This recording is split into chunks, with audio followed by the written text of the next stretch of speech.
love the Poke Cube. Okay, contents.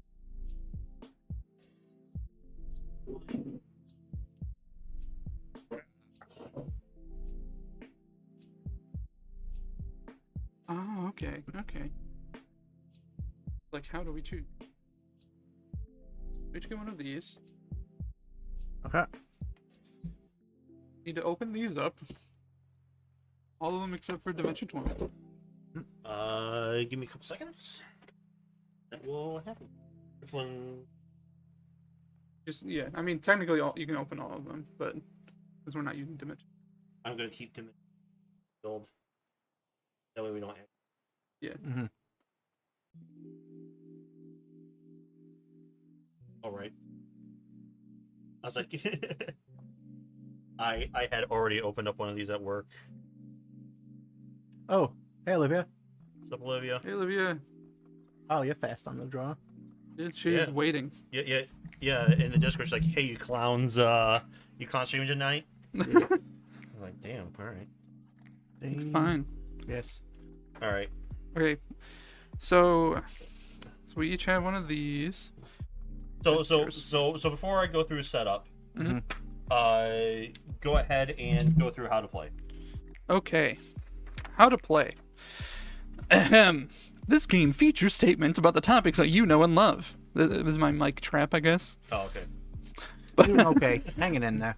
But each statement has a mistake hidden in it. Earn points by being the first to shout out, actually, and point out the error. Have the most points by the end to win. The host is in charge of reading the card and judging who gets the point for the round. If you're the host, begin by drawing the front card from the card holder, then follow the steps below.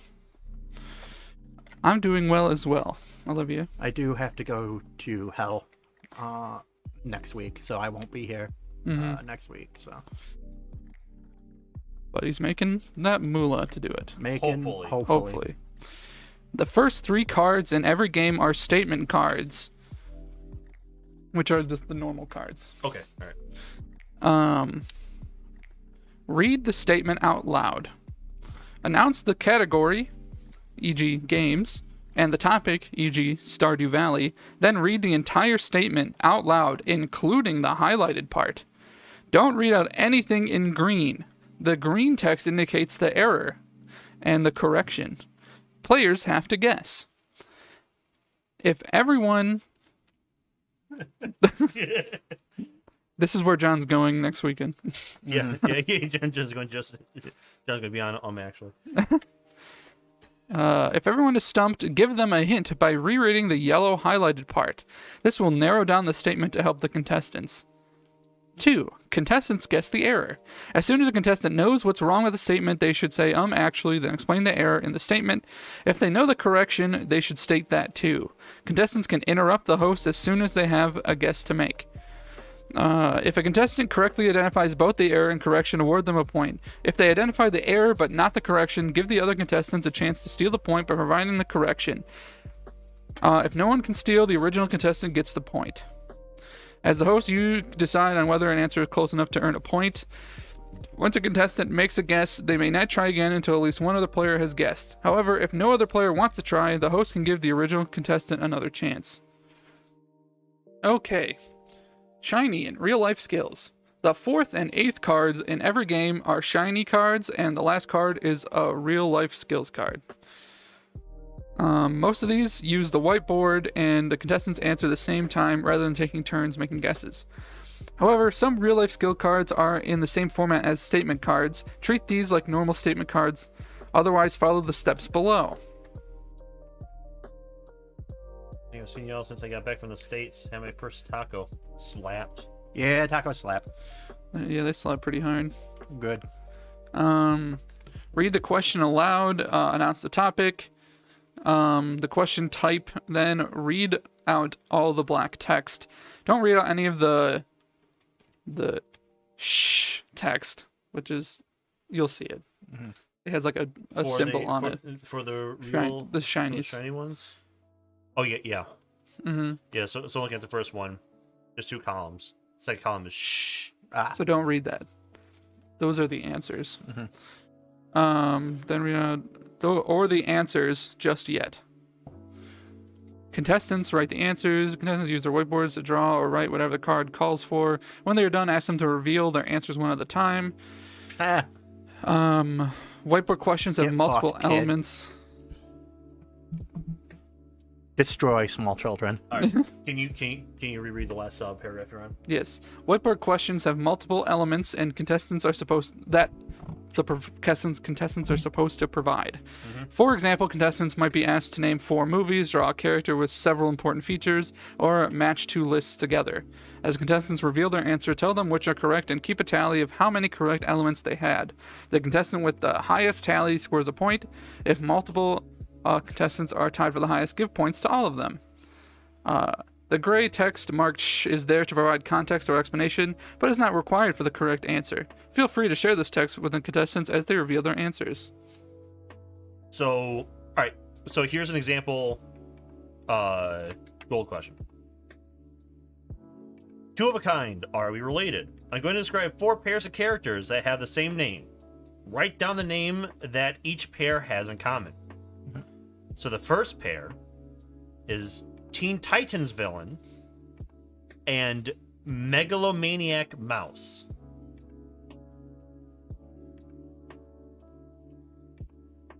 A Teen Titans villain and a Megalomaniac Mouse. Eh, Well, of course, yeah. This is a Writing. board. Yeah. Is it the brain? Brain. Yes. Ah, Time traveling teen and a sassy zebra. Or zebra, if you're weird. zebra. Zebra. Yeah. Time traveling teen and a sassy zebra. Oh, I think I know. I don't know the name. I know what franchise the zebra's from. Chris Rock, a zebra. Yeah, that's right. Yeah, Chris Rock Zebra Yeah. and Marty. Olivia got it. Marty. Yeah, Marty McFly. Yep. Yeah, Marty McFly. Masked Equalist Bloodbender. And, yep. I'm writing Oh, it yeah, down. yeah, yeah. Say the other one. And Evil Zell Naga. See, It's from Quora. Yeah, it I is. haven't watched Quora. it's like Amon. Yeah. Amon. I would have said Ammon, but yeah, Amon. Which is A-M-O-N. Amon, which is okay. funny because I have a massive. I have the Avatar: The Last Airbender RPG. Oh, do you? Oh, you got it? Yeah, I got it. I'm waiting for it to be delivered. And then last one is Toy Dinosaur and a Clone Trooper Captain. That's Rex. Yeah, that's Rex. And the sh was the shows that they're from. So Time Traveling Team was from Back to the Future. Sassy Zebra was Madagascar. Yeah. Evil Zell Naga was StarCraft 2. Ah. And then, of course, Toy Story and Clone That Wars. must not have been in the first one because that's the only one So- I've played. Is part 1 of. So what I'm going to request is when we go to put them back, flip it around Put it in the back. Oh, and because then there's put it in the back. stuff on the because back. they are all double-sided. Yes. Okay. Interesting then- taste, Olivia. And then, of course, are there any more rules to go through? Yes. All right. So, choosing the next host. Once you've awarded the points for the round, slide the card behind all the others in the card holder and flip it around. Oh, hey! It doesn't say that, Oh, okay, yes. but I'm adding that. And flip it around. And flip it around. The next host will usually be the player who scored the point on the card you just played. If more than one player scored a point, the next host is whichever of those players is closest to your left, going around the table. If nobody scored a point, the next host is the player directed to your left. Pass the card to the new host and get ready to play the next card. Winning game. Once all 12 cards have been played, the player with the highest score wins. Ties are allowed. All 12 cards. Yeah, it's 8. Yeah, 8 normal cards, 2 shinies, and the real life skills. Okay, all right. Because it's 4 normal. It's 4 Okay, normal all right, all right, shiny, so- 4 normal shiny, real life. 3 shiny, 3 shiny, 3 real life, I guess. Right? Because that would be 12.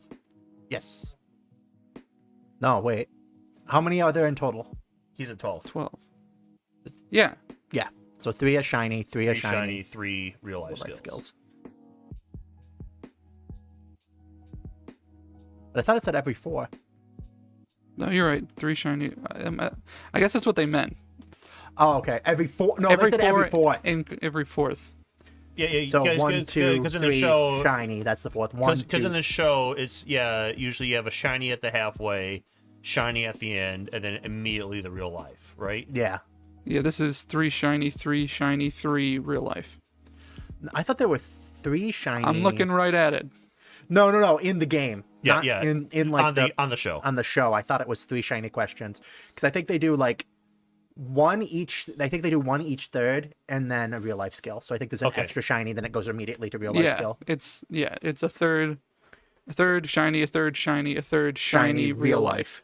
In the show, in the show. And the game is just 3 shiny, 3 real life. Yeah. Real life. It's a Okay. third, a shiny, a third, a Okay, shiny, so that's winning. a third, then real life. Tidying up when the winter best. So you're just saying to Just clean your boards. yeah, and just don't be put everything away.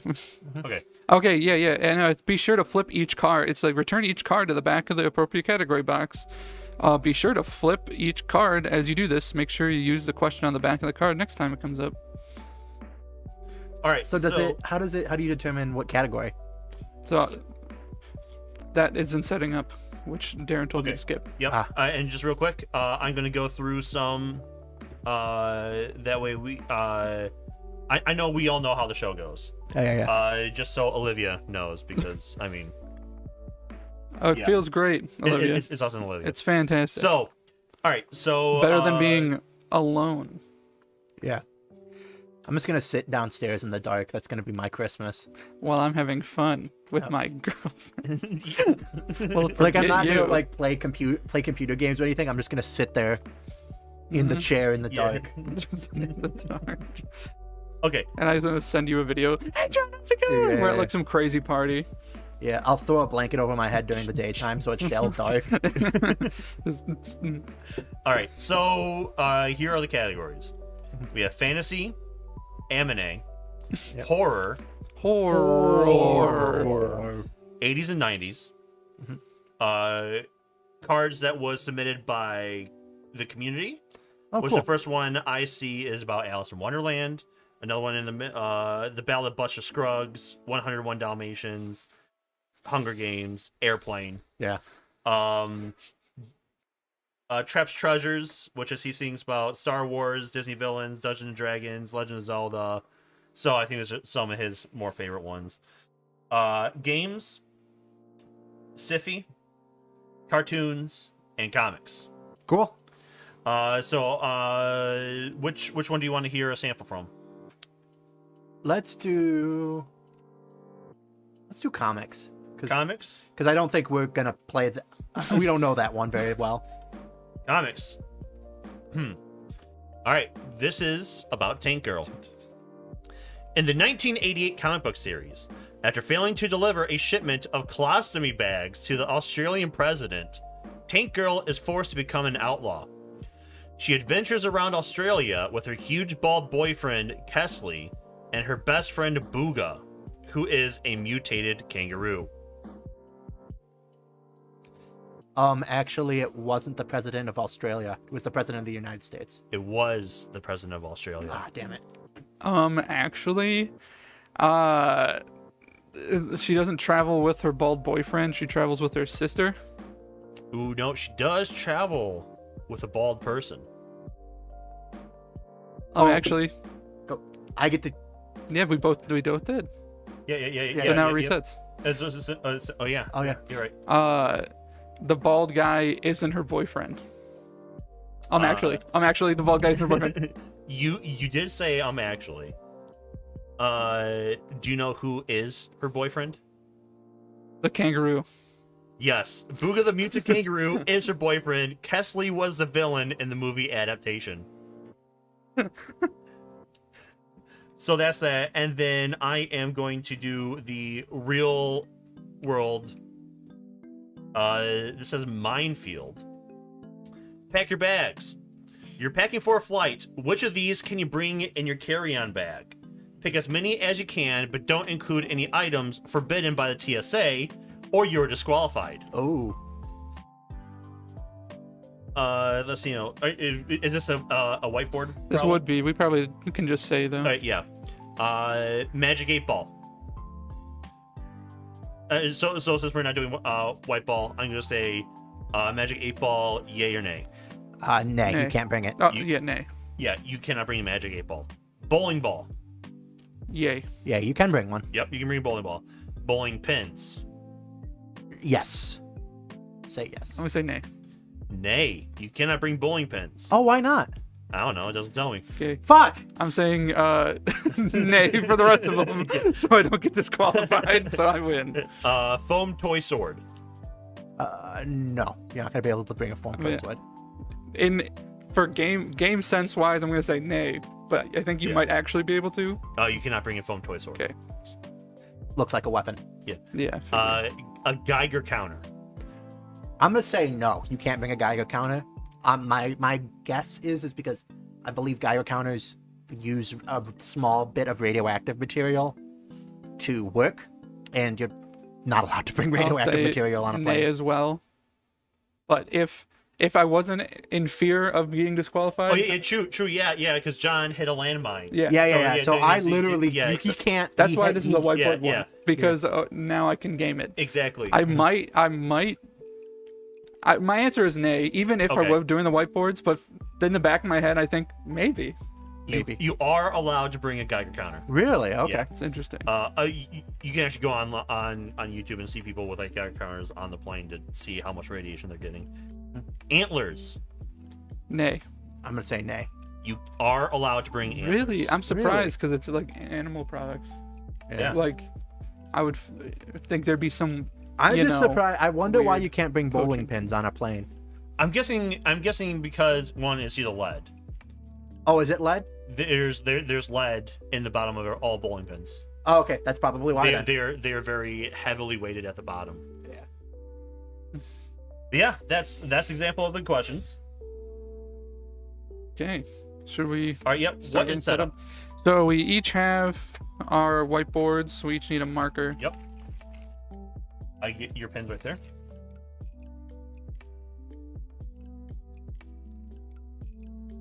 Okay.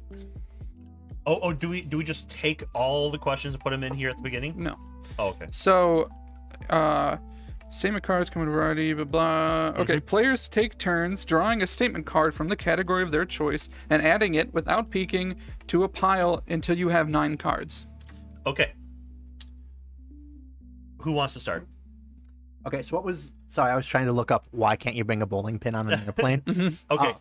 We have fantasy, which I see Harry Potter, Shrek, The Mask, The Fall, Life of Pi, Game of Thrones. So it looks like it might be books and possibly movies. See something about Willow, Pirates of the Caribbean. So we have fantasy, anime, horror, which I see like The Fly, It, 7, Tremors. 80s and 90s, which I think is Pogs, Microsoft Encarta, Joust, form. Top Gun, Community, Les Miserables, Naruto Shippuden, V for Vendetta, Traps Treasures, which of course is a grab bag, games, sci-fi, cartoons, and comics.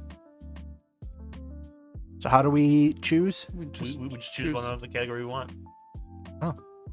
Fantasy, anime, horror, 80s, 90s, community, traps, treasures, we each get an even amount because there's 9, so Yeah. it doesn't really matter who goes first. comics, cartoons, sci-fi, games. Already. Do trap sci-fi game for me. All right, you want. All right, so I'm going to do it like this. I'm going to do it in order: trap, sci-fi, games. James, what do you want? Fantasy, anime, horror, 80s and 90s, community, traps, treasures, comics, cartoons, sci-fi, games. John did.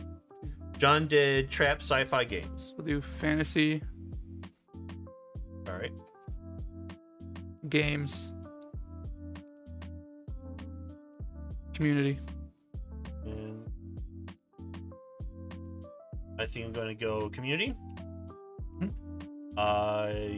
Games. Yep. I'm trying to look at the subject. Mhm. And let's see. Let's do a oddball comics because none of us Ooh. know comics. Okay, and then Yeah, Shiny's on the first two piles, Shiny on the first two, and Real Life on in the real last. life on the last one. Other way. That'll work. That'll work.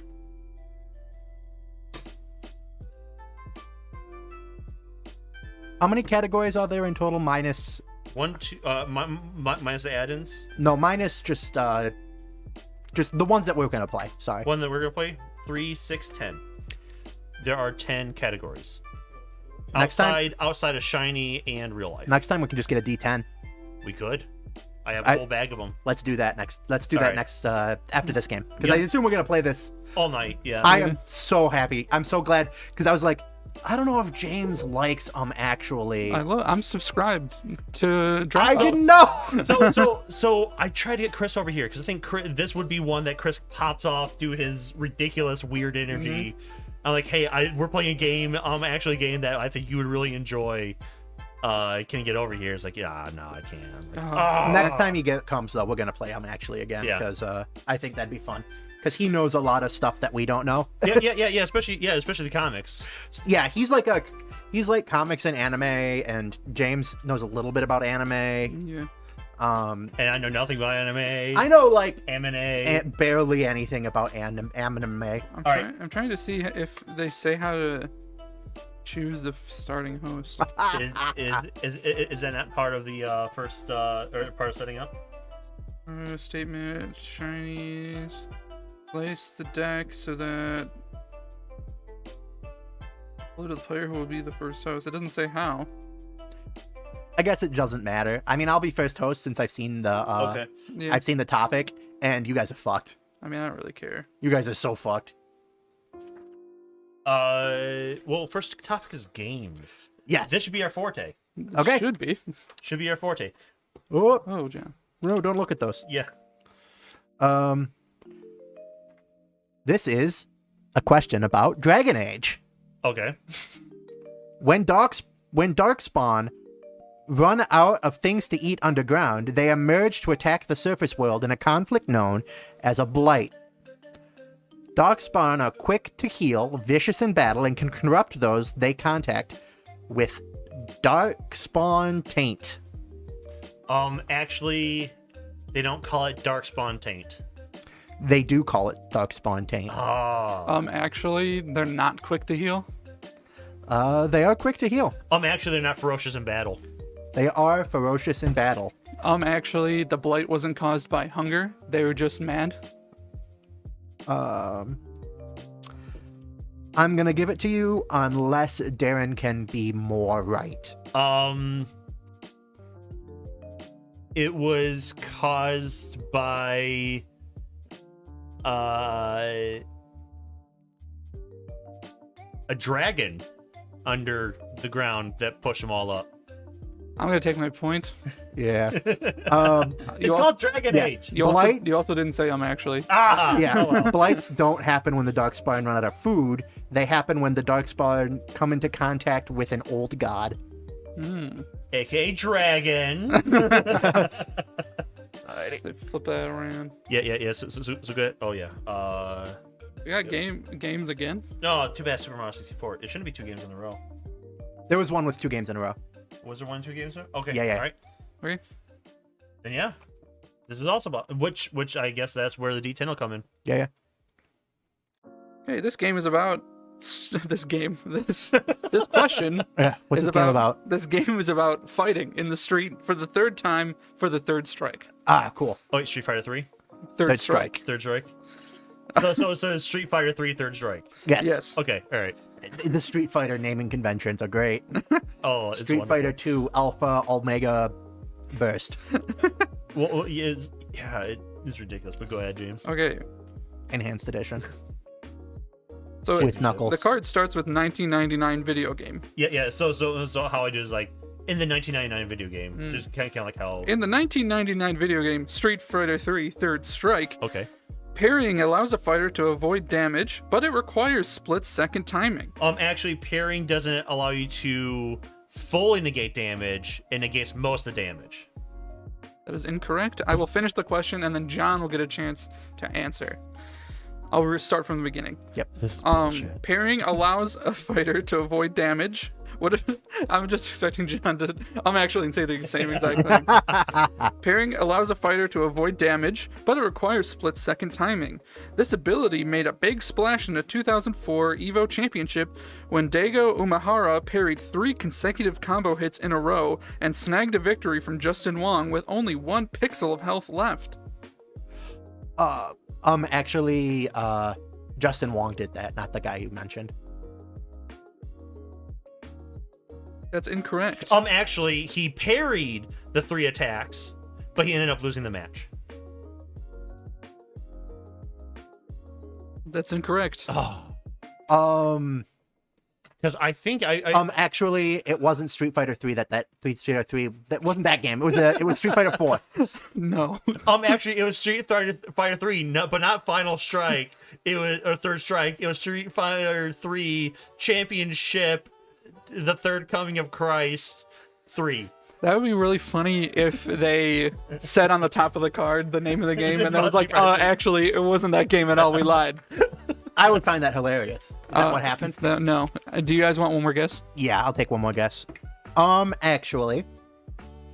Oh wait. That's right. I can read this specific part. Yes. Read the section. Wait, It's the yellow section. Are we even or? Yeah. We both have done like so I'm 2 or 3. gonna just read the highlighted section. Mm-hmm.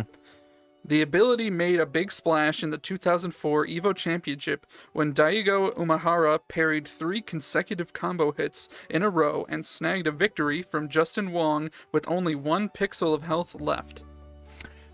Actually, it was a perfect. He didn't take any damage that entire match.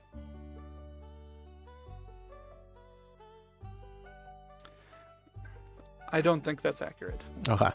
Actually, he parried more than 3 in a row. It was like 6 or more. I'm gonna give it... more. Sorry, not specific number. It was more than 3. That's correct. Okay. And I'd say unless John can give me the exact number. It was 10. No. He parried all 15 hits of his opponent's super art move, plus a mid-air kick, then launched his own 12-hit combo and super art move to win the match. Yeah, because I think I remember seeing it, and I think he was playing the fat dude. Oh, okay. And then the guy, he parried them all, and the guy was playing Chun-Li. Oh, okay. I think that's what it was. But yeah, I do remember seeing that. Yep. Okay. Oh, it's shiny question time. Oh. Is it? No. That's just 2 questions. Oh, yeah. So then something got messed up. Phase 1, 2. Here we go. This'll work. I think that's how 2 games got put together, because we definitely didn't have 2 games together. Yeah. All right. This is sci-fi, and it's about Mars attacks. Yay, I know nothing about it. I haven't seen this movie. I've seen bits and pieces of this movie. Into the graphic. Yep. Yeah. In the 1996 film, during their invasion, the Martians commit several acts of wanton vandalism. They use their saucer-based heat rays to blast several monuments, including Big Ben, a row of Easter Island heads, and the Taj Mahal. They also carved Martian faces into Mount Rushmore. Actually, they didn't blow up the Easter Island heads. That is correct. Fuck. Do you know what they did to them instead? Did they also mess with the faces? Like carve? No. The faces part was correct. John, so it's your point, unless John can tell me exactly what they did to the Easter Island heads. They flipped them upside down. They did not. They used a claw arm to roll a giant ball and knock the heads down like bowling pins. Uh-huh. So, all right. So, what was the point system again? It was 2 points if you get it 100% correct, but only 1 point if you. No, I think it's just 1 point. Just 1 Just point? like I think it's just 1 point. Yeah. I think you're thinking of Balderdash. Okay. No, I cause In the- sworn. Unless it was a shiny. I could have sworn there was like a point thing. I don't remember reading a point thing. Okay. I must be just going crazy. Yay! All right. Shiny question time. Shiny question. Oh, okay. So it's whoever has the most points reads the shiny. Whoever No. got the last point. Yeah.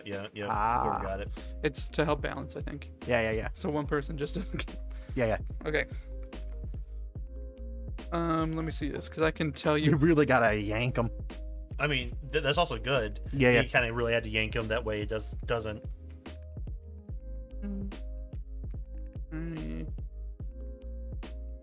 Okay. So actually, I think it would have been cool to get these working again, to show our boards while we're writing things. Oh yeah. Yeah.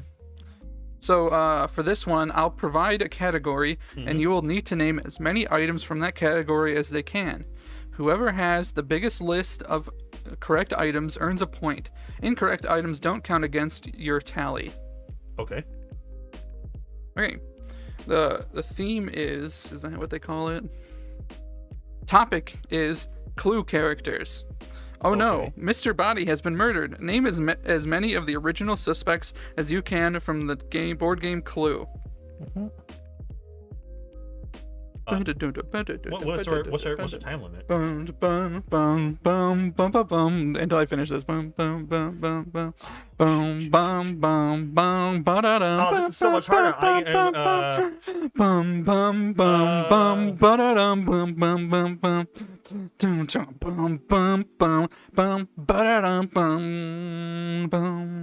Because I don't think there's a time limit on the show, but if we want to make it one, we can say that you only have a few more seconds left if we want, or until you can't think of one at the moment.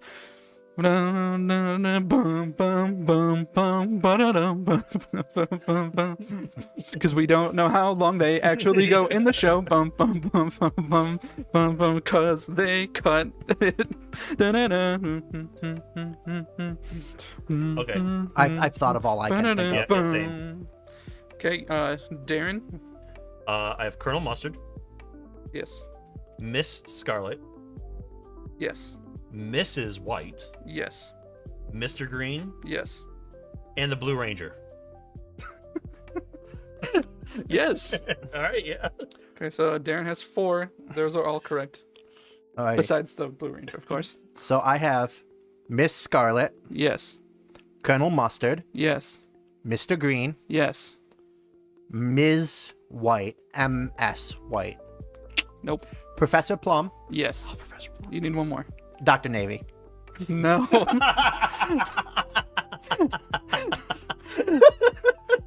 Mrs. White, It's Mrs. White. Yeah. It's Mrs. White and then Professor Plum. Professor Plum, and Mrs. Peacock. Oh, Those are the Mrs. ones you both Mrs. forgot. Peacock, yeah. Peacock, yeah. So you both get a point. Hey. And then unfortunately, or fortunately for point scoring, for John, Darren gets to be the host again. Oh, yeah. Good thing. Well, good thing you started with it. Otherwise, you wouldn't have gotten to read one yet, John. Yeah. Mm-hmm. Ooh, Traps Treasures. Ooh. Ooh. This is about Disney villains. Okay. If you're a Disney villain, you should probably be afraid of heights. Falling is a good way to kill a character without showing any gory details. I have to say, I think I saw the answer to this one. Okay. Can you pull another one? Or just use the back? Yeah, I'll do it on the back. Okay. Instead, You're this is welcome. Alf. Ah, fuck. Great. Or do you want me just to grab one about X-Men? I don't know either. X-Men. Okay. We'll grab an X-Men one. Yeah, sorry. I saw it when I first opened it. I was looking at them. Oh, yeah. Oh, okay, yeah. This is about X-Men. In the 1963 comic book series. In the X-Men series, superpowered mutants often have aliases that somewhat describe their abilities. Some, however, have names that just go with the X motif, including Professor X, Crusader X. Actually, shoot. Dang it. Is Professor X not a mutant? He is immune. Yeah. Dang it. Some, however, have names that just go with the X motif, including Professor X, Crusader X, Stacy X, X-Man, Extreme, Mage X, and X-23. Actually, I will say this is a question from the show. this is a question from the show. I remember it. I don't remember the answer. Neither do I. X-23 is not an X-Men. He's a robot. He's not an X-Men. That's for goddamn sure. He is an X-Men. Can you read the names again? Yep, sure. I'll read the whole sentence. Some, however, have names that just go with the X motif, including Professor X, Crusader X, Stacy X, X-Man, Extreme, Mage X, and X-23. Actually, Mage X is wrong. Mage X is wrong. Fuck. The only one I knew for sure that was right was X-Man because they made a stink about it in the show. Yeah. I was like, man, way ahead of their time. 1963, X-Man. X-Man. Actually, it's an allegory for homosexuality. Yes, Mage X is not an X-Men character. We just made Mage X up. Okay. X-Man is kind of phoning it in as far as the name goes, right? Yeah. Was the flavor text? Okay. All right, back to James. Back to me. James, back to you. Oh, so does it go to like the person who has the highest score? We just No, we no, literally the person said who gets this- the point. We said this exact same thing. No, You asked the same question. I thought it was just You for. said- I thought it was you just said- for shiny you asked, questions. Does it go to the person with the highest points? No, it goes to the person who got it right. 5 minutes later, man, does it like go to the person with the highest score or something? No. It's the person who got the last answer right. Just be good at bar trivia. Be better at bar trivia, John. This isn't bar trivia. This is just nerd trivia. It's different. It's different. Yeah, you should be better at this. Where's my history question? We didn't get the history pack. Okay, this question. This is a fantasy question Okay. about Alice in Wonderland. About Victorian England. It's not a real place. England doesn't exist. About World War II. Yep. Didn't happen. I know, according to some people. According to some people. Okay. In the 1865 book, Yep. Alice in Wonderland, Okay. after eating a cake labeled "Eat Me," Alice grows to over 9 feet tall. Actually, it wasn't a cake. It was a drink that said "Drink Me." Incorrect. Okay. Keep reading.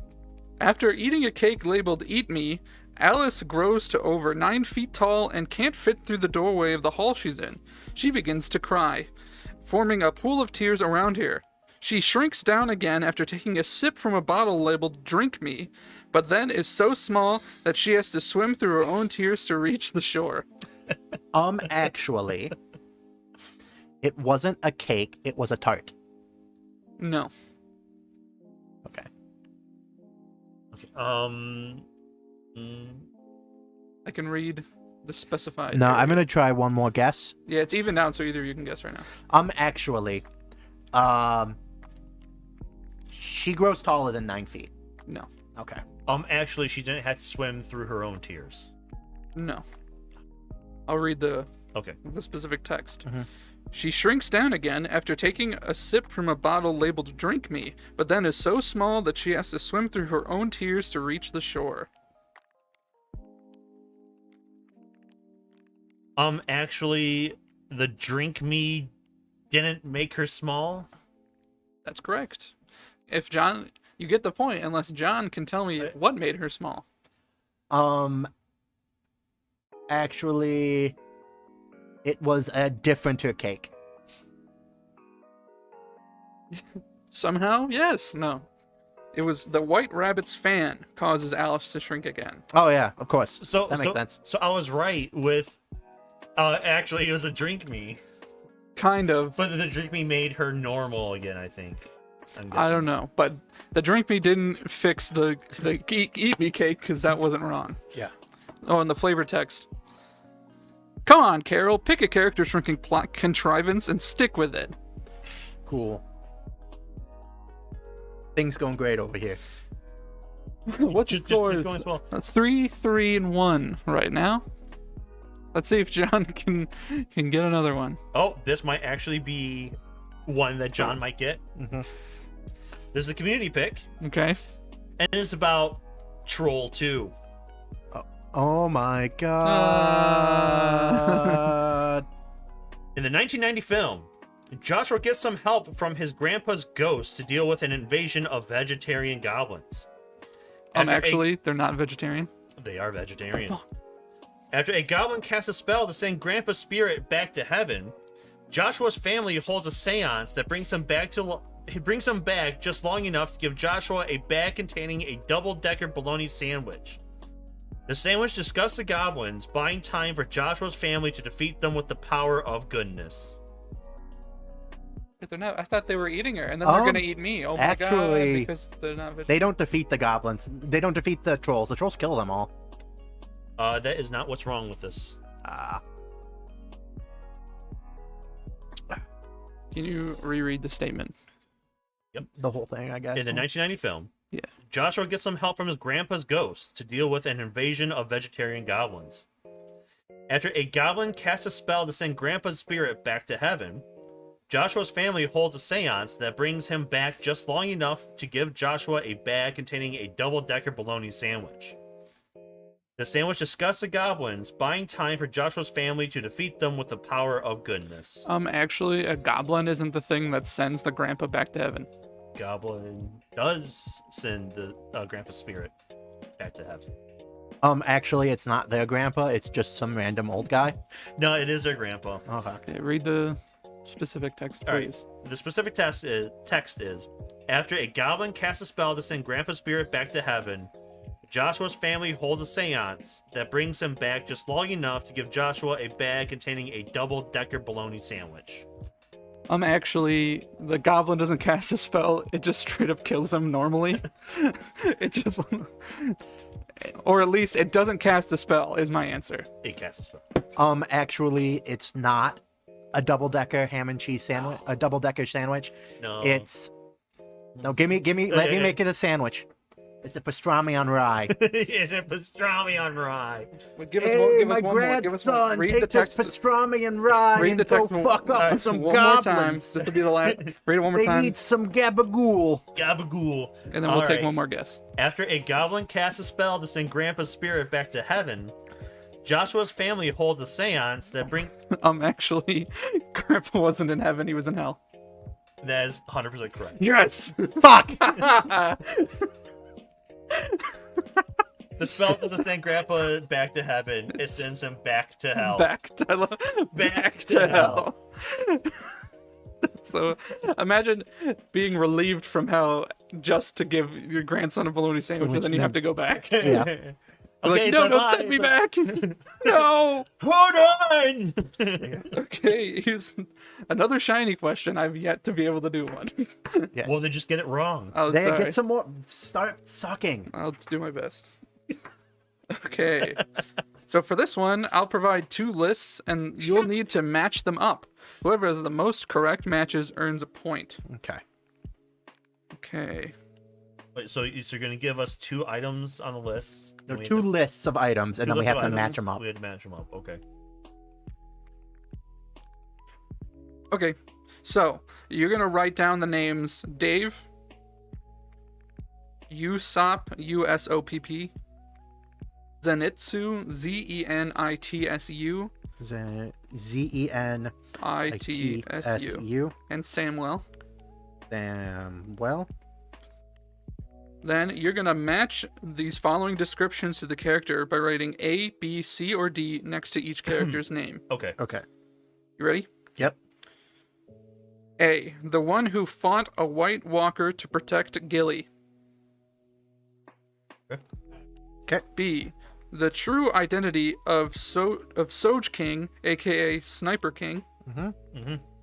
C, the barbarian who created a megaphone from a squirrel. Mm-hmm. D, the demon slayer who was struck by lightning. I think I got this one all right. And it's not Soj King, it's Soge King. Soge King. A stuff from Sapa Island, far away. So Yeah, you both seemed pretty confident about this. By the way, He's wearing a One Piece shirt, and you give him a One Piece. Vans and One Piece had a collab, and I picked up the only sweatshirt that was in my size. Okay. There are two. I'm not 100% sure. So we'll start with Darren. Just Yep. say the letter and the name. So first off, you have Dave the Barbarian, Yep. which is C. Yep. You have the true identity of Sniper King, Osoga King, Usopp, or God Usopp, as known later. Zenitsu, B. Zenitsu, I didn't quite know, but that is process of elimination, D. And then, of course, you have Samwell from Game of Thrones, the little fat guy, Okay. A. Yep. C, B, D, A. Well, you both get a vote, and Darren gets the cards back. Because what it is, it's whomever gets the point, and if both get the point, then it's the person closest to your left. Yeah. Which is why I've gotten it both gold. Oh, okay. Questions. Because I was curious, because it seems like whoever had the most points seems to get it. That's an interesting thought. We should consider that again next time. Consider the following. Okay. Consider the following. Um, Here's a Bill Nye the Science Guy question. That might be in 80s and 90s. It could be. it could be. We have games. Games. The Elder Scrolls Morrowind. Fuck! I wouldn't even know Skyrim. I've only played like 2 hours of Skyrim.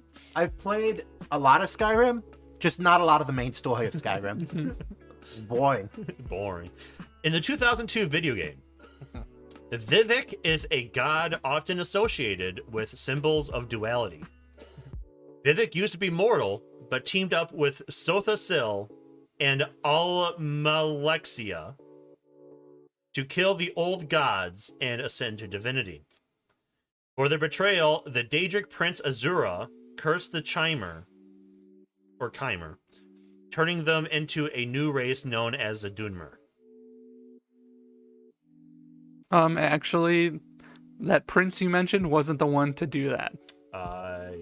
They were. They did that. They did that. Actually, he didn't ascend to godhood, he just become a Daedra, like the first guy you talked about. That is not what's wrong.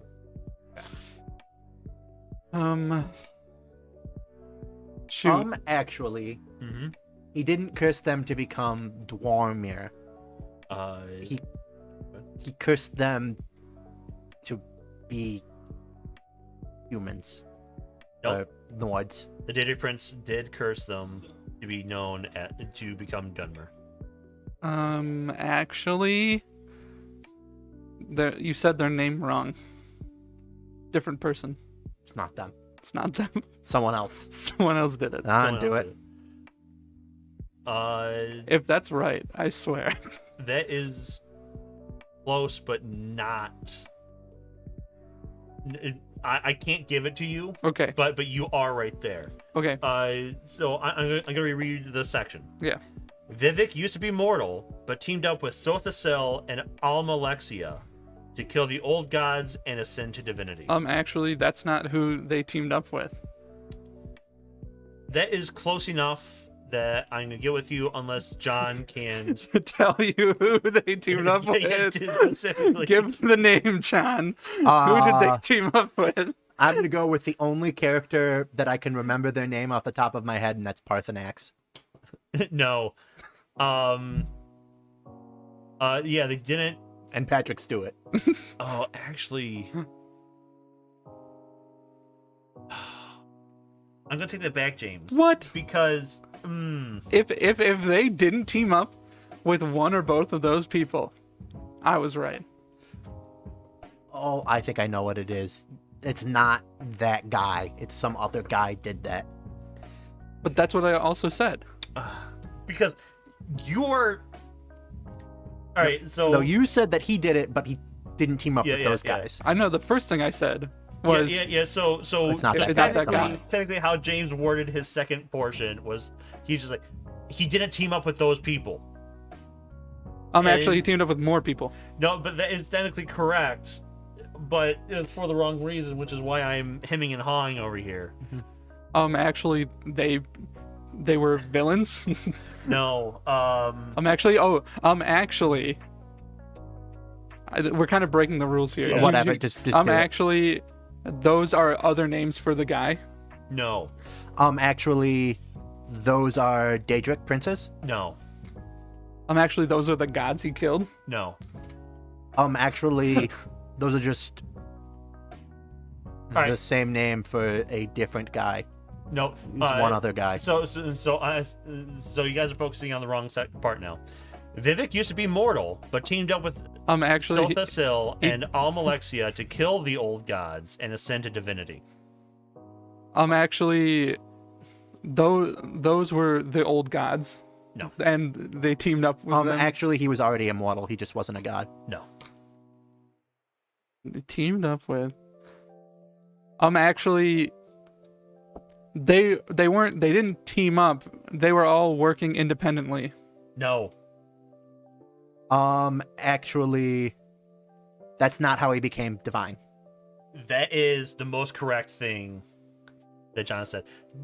Can you be that's the most correct thing. Can you specifically narrow it down to what is the most wrong?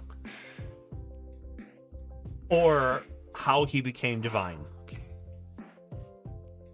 So he didn't team up with them. And that is not how he became divine. That's not how he became divine. He became actually, Yes. he became divine by sleeping with them. No. Dang it. No. That's not it either.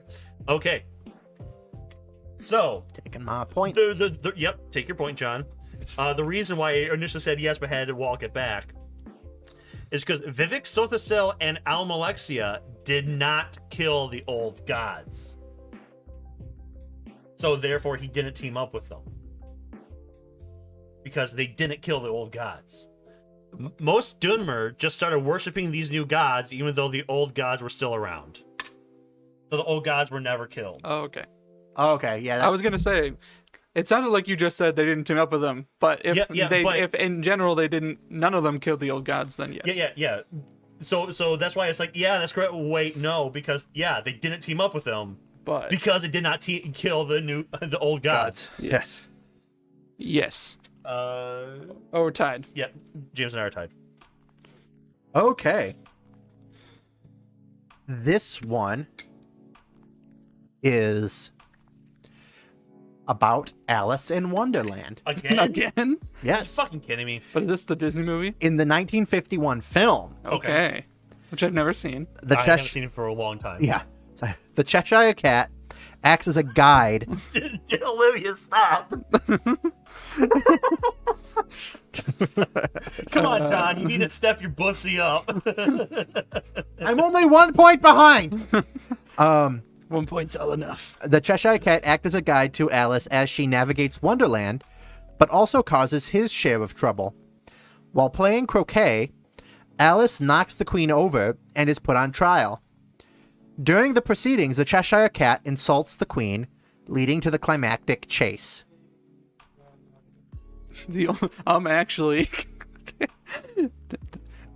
Alice just couldn't come up with the right evidence with the boxes. Oh, yeah. Actually, James, you're thinking Kingdom Hearts. What? Actually,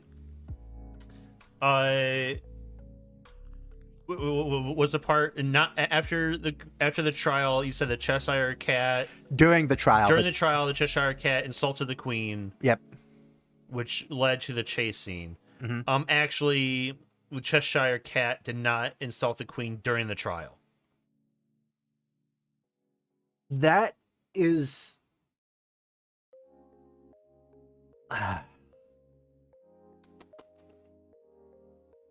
Not quite. Not quite. I'm not going to give it to you, sorry. Actually, You're hovering around it, though. actually, the Olivia's right. That movie never happened.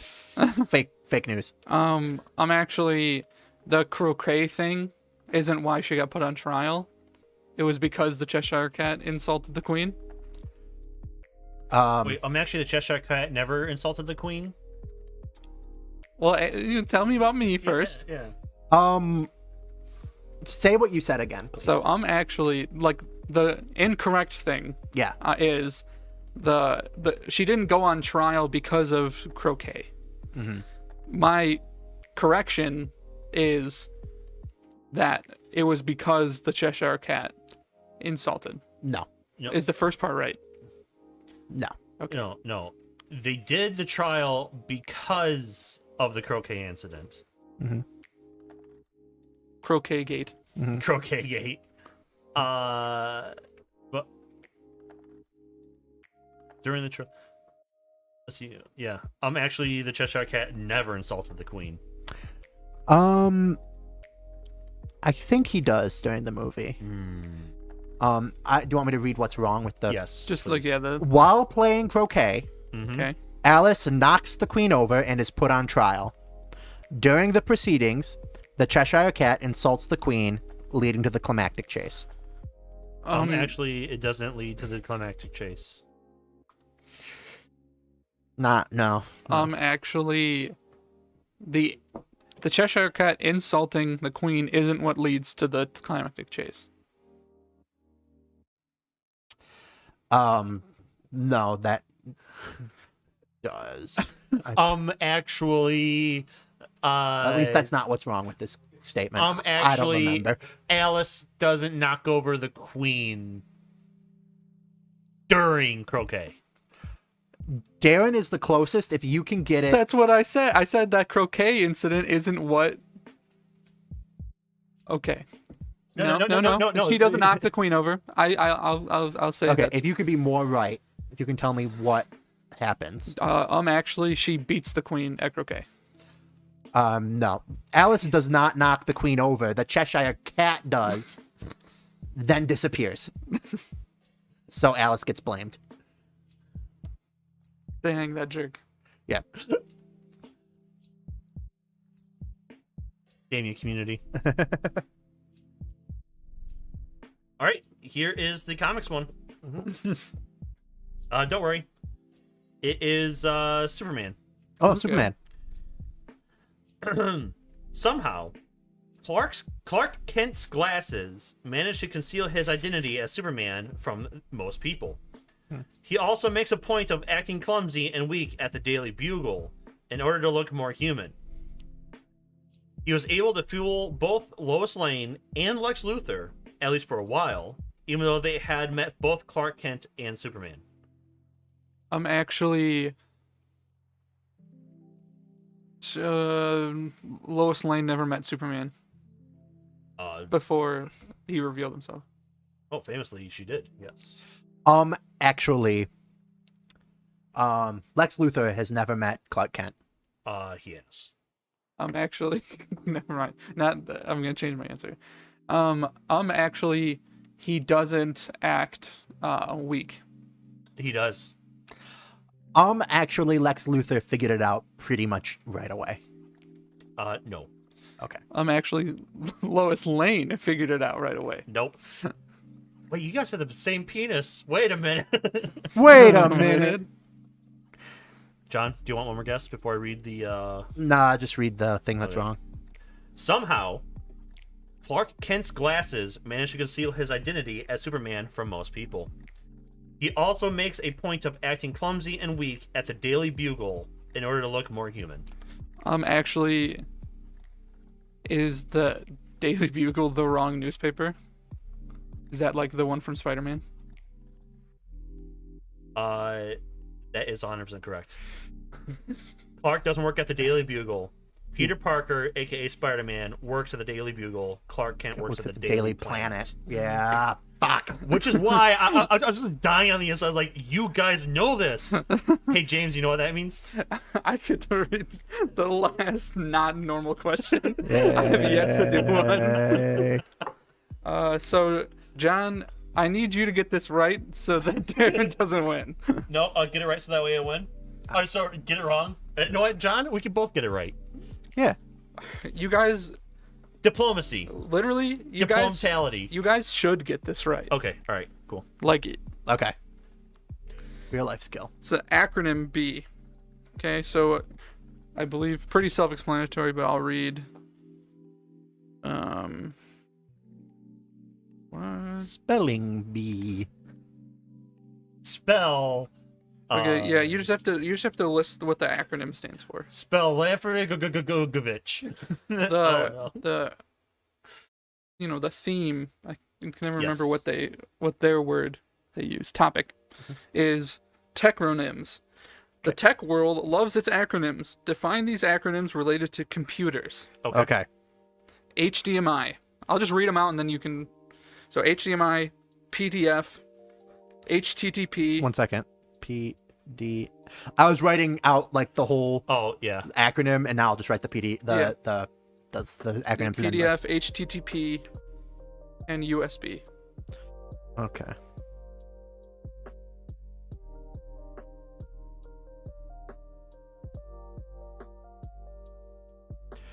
Ooh. Ooh.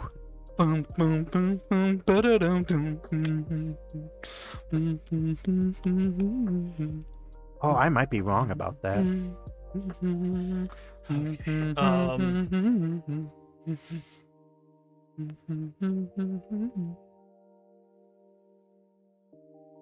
Ooh. If there were more like the last two, Mhm. I know the last two better than I do the first two. Yeah, I feel like same. I feel like I could get the last two, but the first two I'm not sure about. Yeah, oh.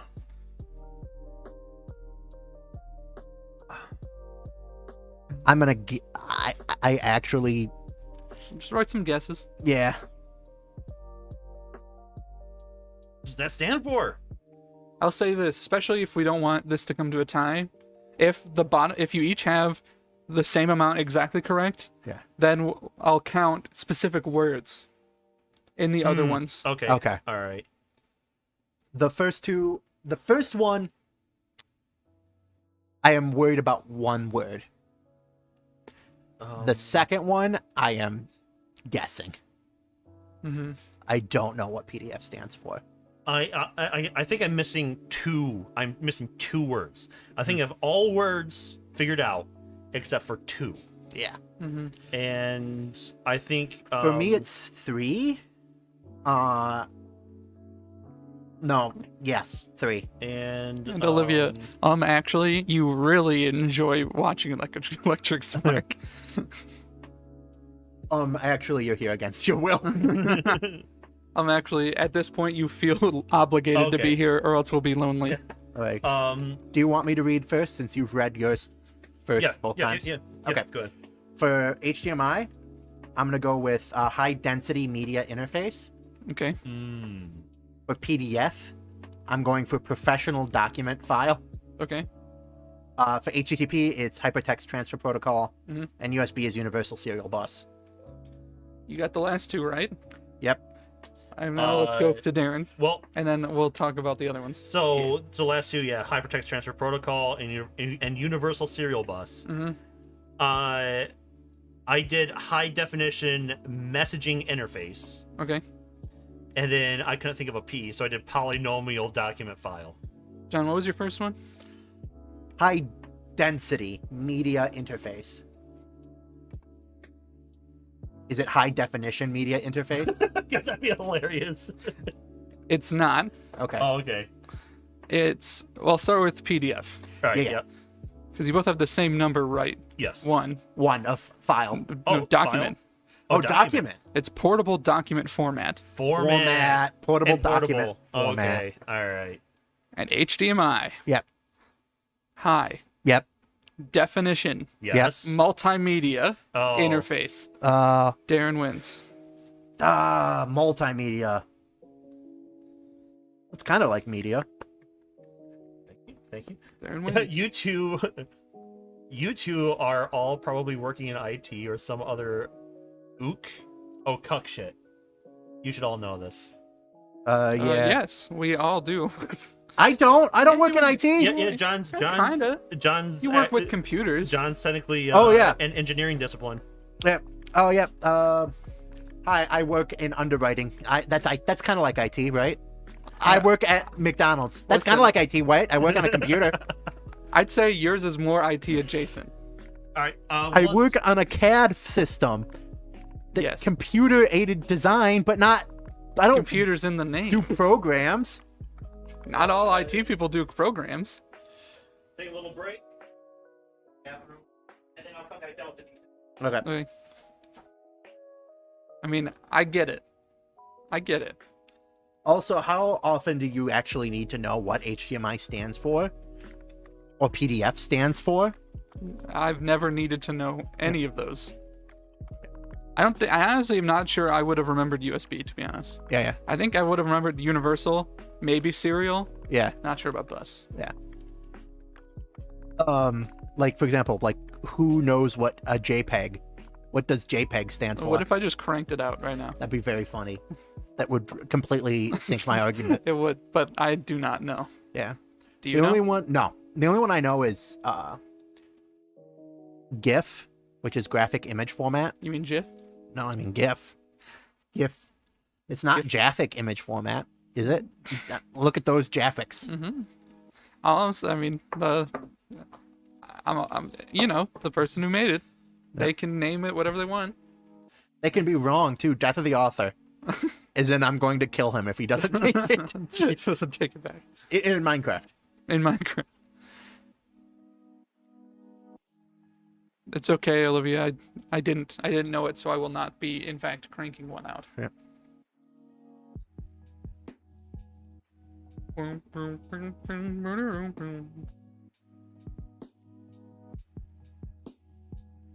Wait for Darren to come back, get his D10, and then I'm gonna go pee.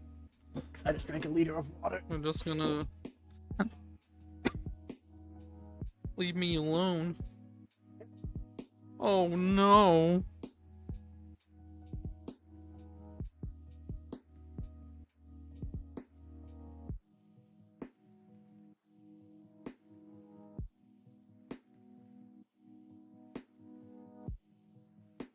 Oh yeah. Oh baby, a triple. James, please don't crank one out on stream. No, great. Wait, is the would you rather scenario the thing you're gonna ask us without sounding rude? Or did you just abandon that?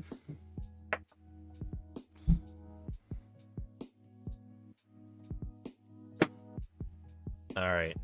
I'm going to start setting up the next game. Mm-hmm. Top left is 0, 1, 2, 3, 4, 5, 6, 7, 8, 9.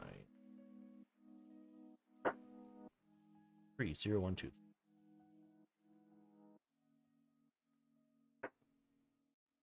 0, 1, 2, 4.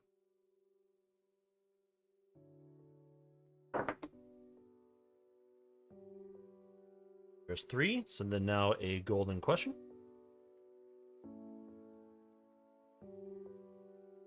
Man, it is all from the left. Mm. Nothing from the right.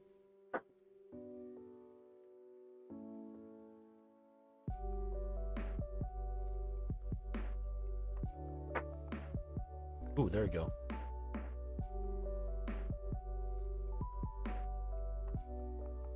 That was another 3. Unfortunately, I kind of saw that one, and I know I'm gonna win it if I'm not reading it.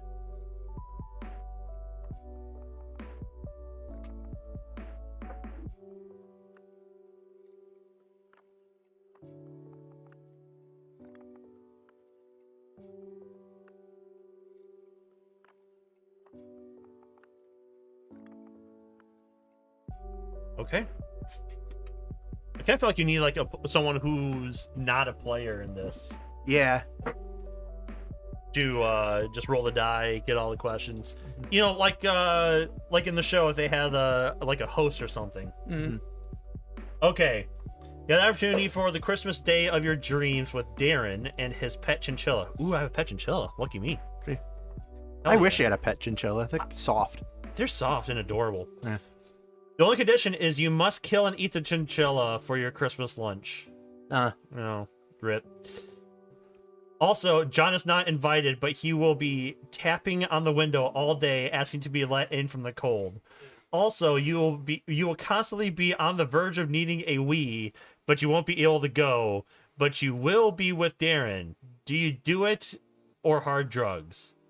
Darren question is the same for you, but with John. Wait, what? Oh, it's So- it's James. It's James. It's a question for James, but I'm in it. Oh, Brother, let me in. I can't believe we had to eat, cook, and eat my chinchilla Pedro. It's so cold, brother. Brava, Brother, brava. brother. Where's it? Where's the D6? No. Hard drugs. Hard drugs. Hard drugs. Is there enough chinchilla fur to make anything out of it? Like To give to John. like a little wrap or something, like a hand wrap. That'd be nice. A single finger from a glove. Yeah. So soft. Okay. James 1-2, John 3-4, me 5-6. John. Once again, you start off Cool. with the 80s and 90s. Need to stop knocking these over. And today. 80s, 90s, and today. We kind of skipped a couple decades, but yeah.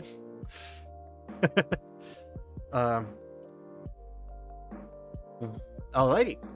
So this question is about Joust. Oh, boy. Oh. That wonderful game that we've definitely all played. Yeah. And recently, too. In the 1982 video game. Oh, in this arcade classic, you play as a knight riding a flying ostrich, or stork if you're player 2, and joust against enemy knights on buzzards. When you defeat one, it drops an egg that you can collect for points, but if you take too long, it hatches into a new buzzard that joins the fight. Was that it? Yep. Actually, you're all no. Actually, both players ride ostriches. That is incorrect. That is, they do. They both players do not ride ostriches. Wrong. You're wrong. Actually, I don't remember eggs being in there. Eggs are in the game. Oh. Actually, the eggs don't hatch into new buzzard people. Can you be more specific? They hatch into a different enemy. Can you be more specific? They hatch into turkeys. Darren, can you? Am I right? Yeah, pretty much. So I'll get the point unless he can tell you what they hatch into. Yes, if you can tell me what they hatch into, you get the point. Otherwise, James gets the point. They hatch into enemy ostrich riders. Darren got it. No, I was like, They hatch into knights. They don't the freshly hatched knights stand around until new buzzards fly in to pick them up. okay. And then the text is, why did they choose one of the few bird species that can't fly to serve as a player's mount? There we go. I didn't play Joust. I played Balloon Fight, which is very similar to Joust. But I played the Nickelodeon.com version of Joust, which was themed to SpongeBob. yeah, I played the Balloon Fight on Animal Crossing, and then I played there was a Flash version of Balloon Fight on addictinggames.com, and I played that a lot. John will be the type of dad who stands over you and makes you cry when you're doing homework. You're wrong. Get it right. I don't know how to do this. No excuses. Just picking up your math textbook and just sorry, maths textbook. Maths. There's more than one. There is more than. I mean, there technically is more than one. That's true. All right, here's a community Okay. about Little Red Riding Hood. About community. About community. In the fairy tale, Okay. Little Red Riding Hood, Mhm. Yep. a little girl plans to bring food to her ailing grandma. However, a wolf gets there first, eats the grandma, and disguises himself as her. The ruse almost works, too. The girl only recognizes the wolf when she notices his teeth. She runs out and gets help from a hunter who cuts open the wolf and frees the grandma. Actually, James? actually, the wolf, she doesn't, like, figure the wolf out. The wolf says the better to eat you with, and then attacks her. Maybe more specific? There's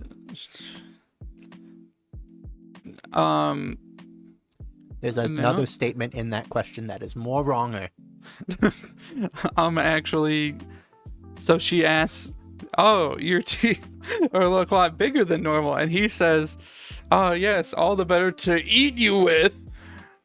And then, can't she hear the grandma calling for help or something?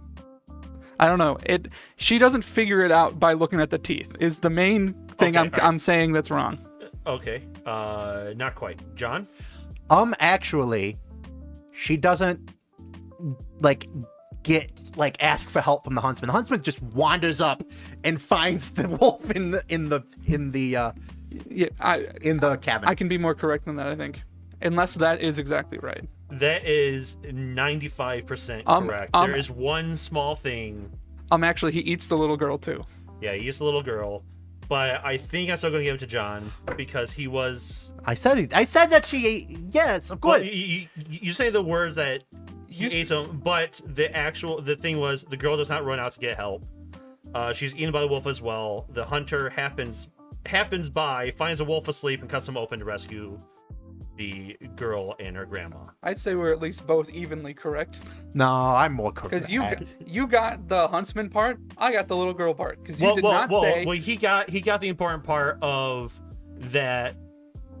She did not run and go get help, and then the huntsman ends up because she was eaten. But she was eaten. But that's not what the question said. And also, if we go back to the last game when we said that they didn't team up with them because they killed the gods, because they didn't kill the gods in a similar fashion, she did not run out to get the person because she was eaten. John didn't say that. There's something here that says the girl does not run out to get help. Because she was eaten by the wolf, which is what I said. So here's the thing. John got that and the rest of it, and you got the first sentence of the answer. John got literally everything else. Yep, and so that means I win. So you got she is eaten by the wolf as well. John got the actually the girl does not run out to get help, and then he also got the hunter happens by, finds the wolf asleep, and cuts him open. Yeah. Mm-hmm. But I corrected why. But you got a single. But I also knew it. No, I'm Mike Trap right now. You're wrong. John's right. It's 6 a.m. Do you know where your child is? This question is about Clash of the Titans. In the Remember the Titans. In the 1981 film, okay, Zeus orders Athena to send her all-seating mechanical owl, whose name is Bubo, to assist Perseus in his travels. He proves to be a useful but somewhat clumsy companion. However, actually he's not useful. in the 2010 remake, he is somewhat useful. I mean, no, that was a joke. That wasn't a guess. However, in the 2010 remake, Perseus finds a poor Bubo in a bin, asks about it, and is told to just leave it behind.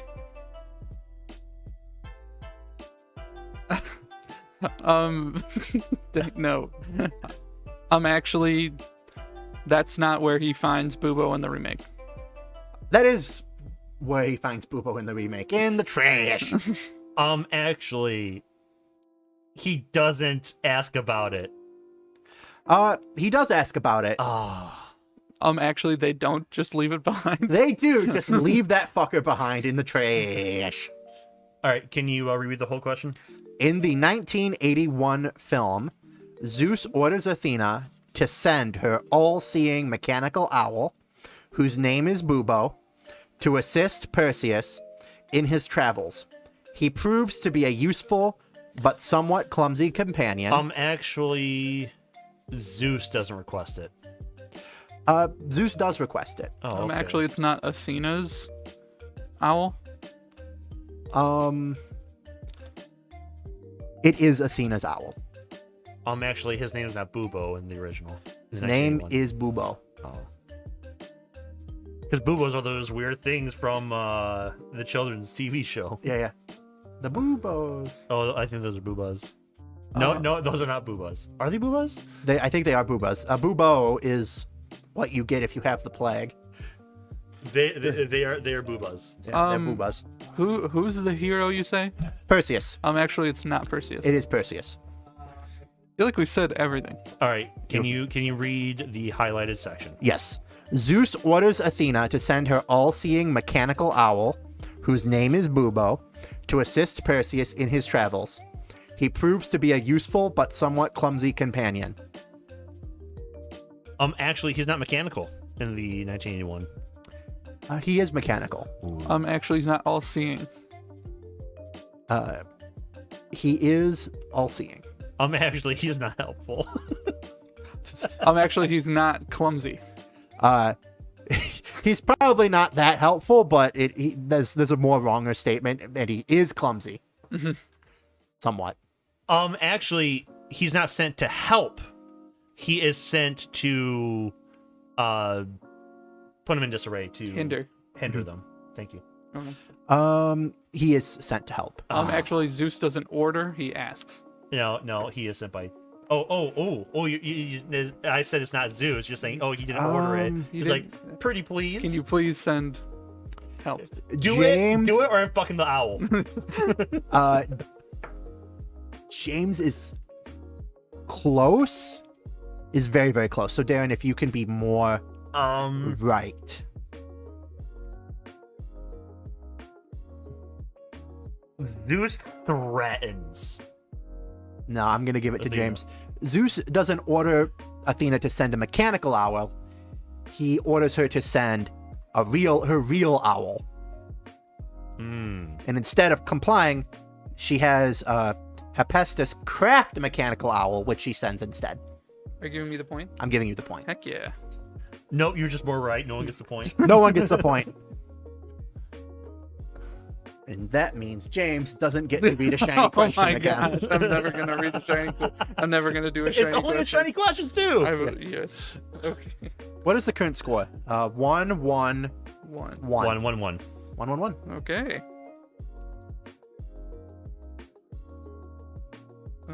Okay. So this one. Okay, you're gonna write down the names, and then I'm gonna read a list of nicknames, and you have to match. Okay. All right. So the names are Jace, Jace. Jace Okay. space Belleren, Jace Bellerin. B-E-R. I wonder where he's from. I just put Jason Barron. Harry Potter, Harry Potter. Aragorn, Aragorn.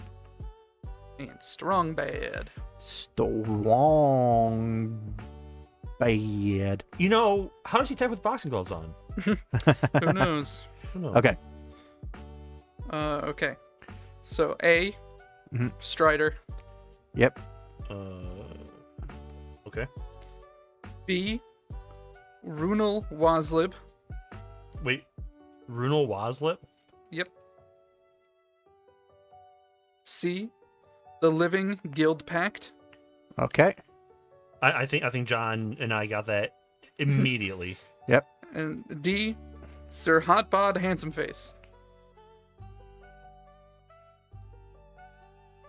Okay. Okay, so I had to flip them both around. Or I had to flip 2 of them around. Yeah. Okay. Darren, why don't you go first? Jace Bellerin is a living guild pack, C. Yeah. Now, this originally I had Strong Bad as B, but I had to switch Harry Potter to B after hearing Hot Bod.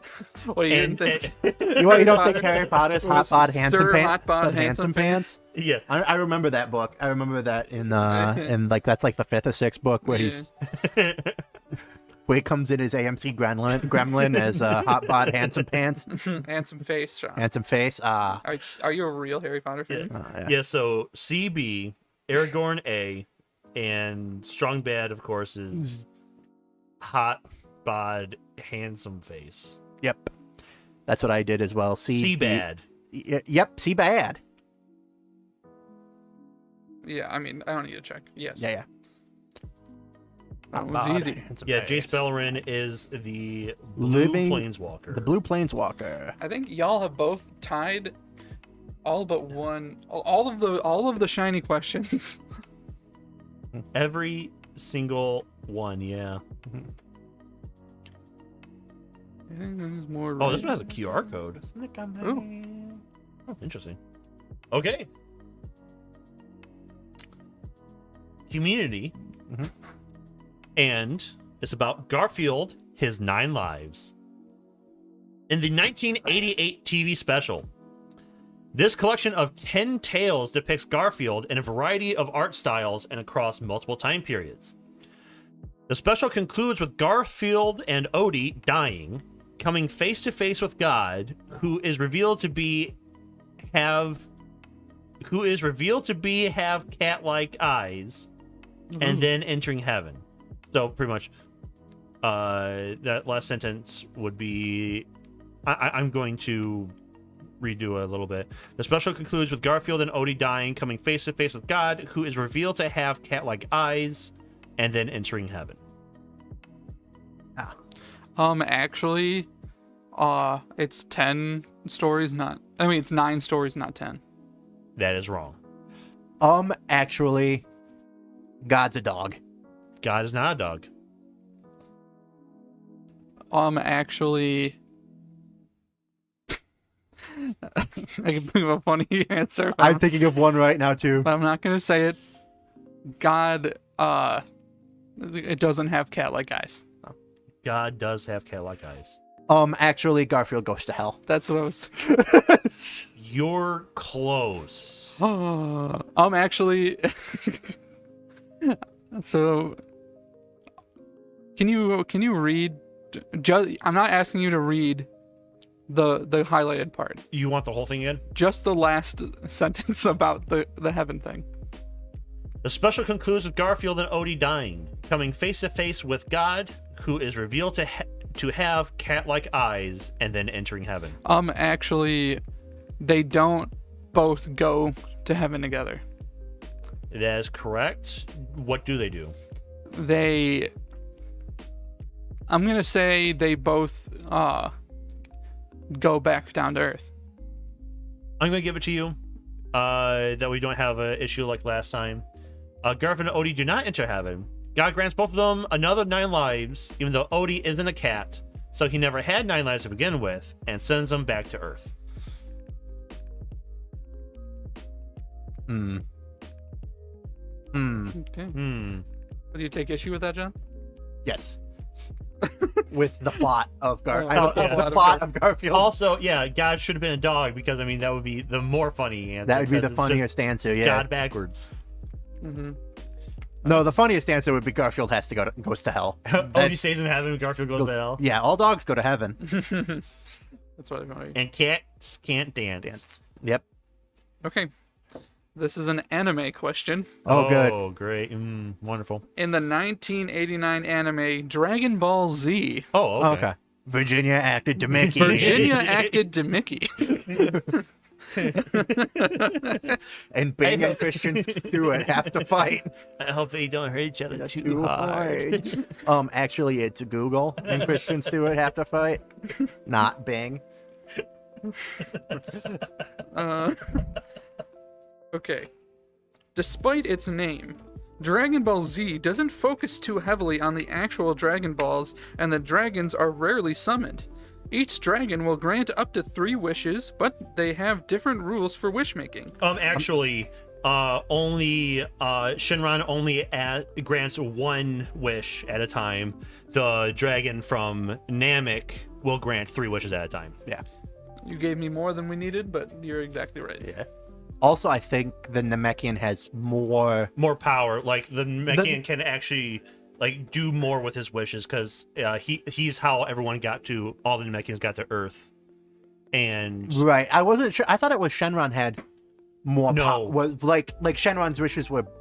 Oh no, because that would make because Piccolo's made Piccolo's good side made Shenron off of the other dragon, and so it was weaker than the original one. Spoilers. It happened in like the first season. Yeah, watch what it's what I haven't even gotten to Namek yet. Well, then whose fault is that? Mine, and that was like years ago that I was watching it. The movie, the show came out before you were born. You had all of your life to watch Dragon Ball and Dragon Ball Z. I got to and then watch Dragon Ball GT and be very disappointed. like me. right to the beginning of Frieza. Like Frieza was just like introduced like as a character. Oh, okay. Yeah, I think it's well, then you know about Piccolo. You know about Piccolo and God and all that bullshit. I don't remember. I mean, I do. But I don't remember. I don't think it's explained about the dragons until later on. Yeah, that is true. But yeah, I know about Piccolo. Piccolo, I think, is technically in Dragon Ball. He is. Because there's technically like a season in Dragon Ball where Goku's like an adult. He's like the last villain. Yeah. He's the last villain after he kills Krillin. Yeah. Piccolo, Lord Piccolo, kills him and then splits up into Piccolo from DBZ and the old guy. I think they just call him God. Yeah, Kami. Yeah, Kami. Which is just God. But I think himself God. What a prick. But I think Kami. No, yeah, because God is from the first time Piccolo shows up. Back when Master Roshi's in DBZ. No, in Dragon Ball. Because Master Roshi's master seals Piccolo away, and then with that power that kills the user, because Kami has to be alive at the beginning of Dragon Ball because has to be around because the Shenron's around, right? Well, yeah. So I think Kami and Shenron are linked, but also I think Piccolo and Kami are also linked. Yeah, they're the same person. So when Piccolo dies, Kami also dies. Yeah, they're like Piccolo like took all of his good. And then they were the same person. All right. Okay. Squid Game.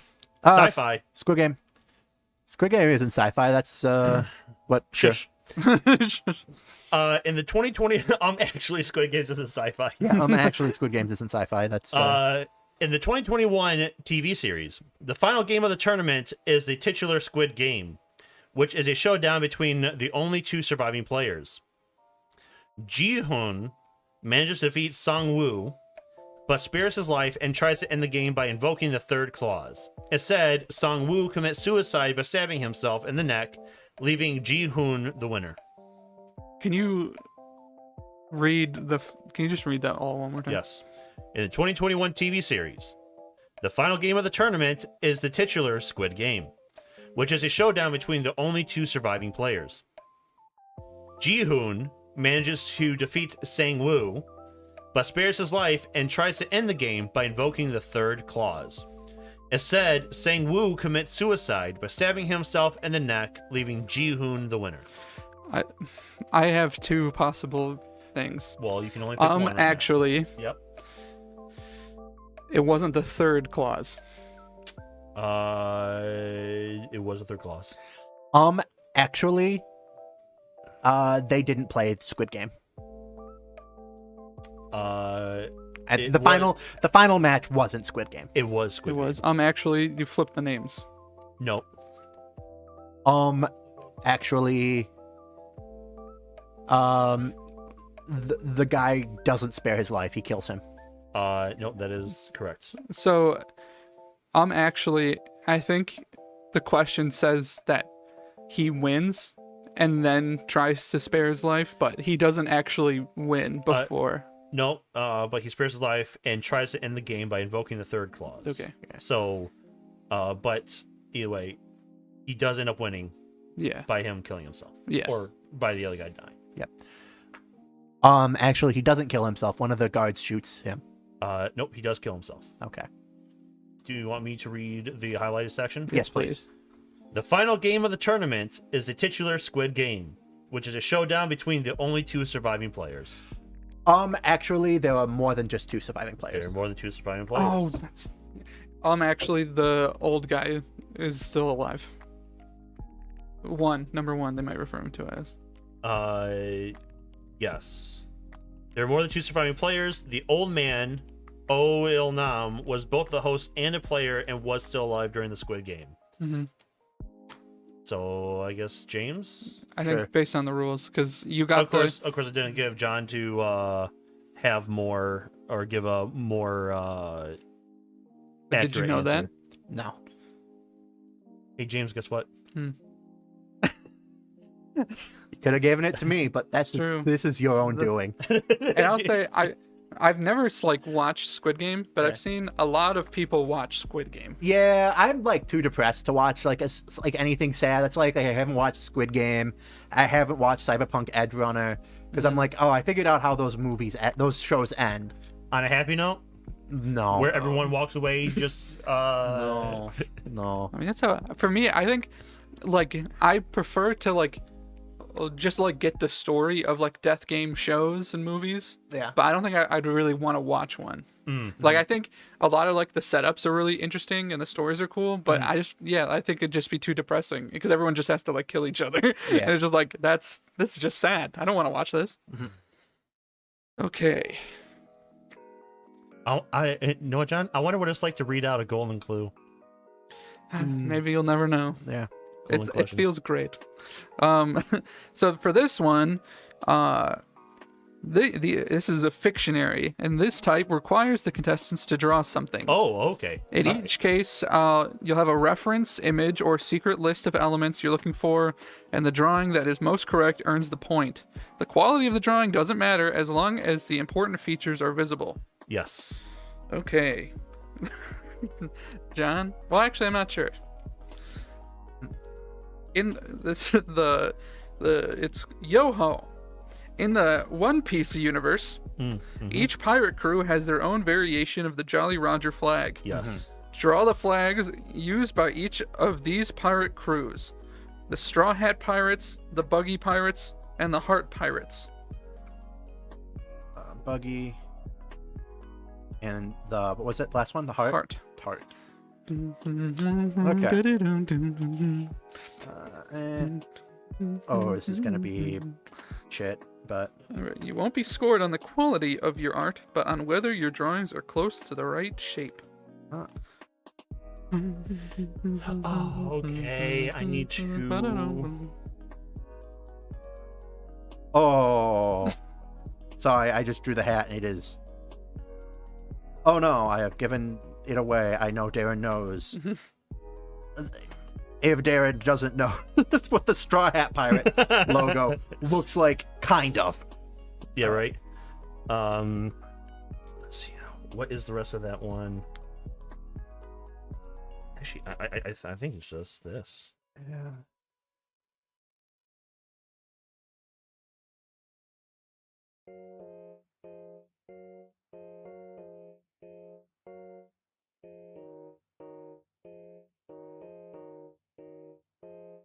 I actually...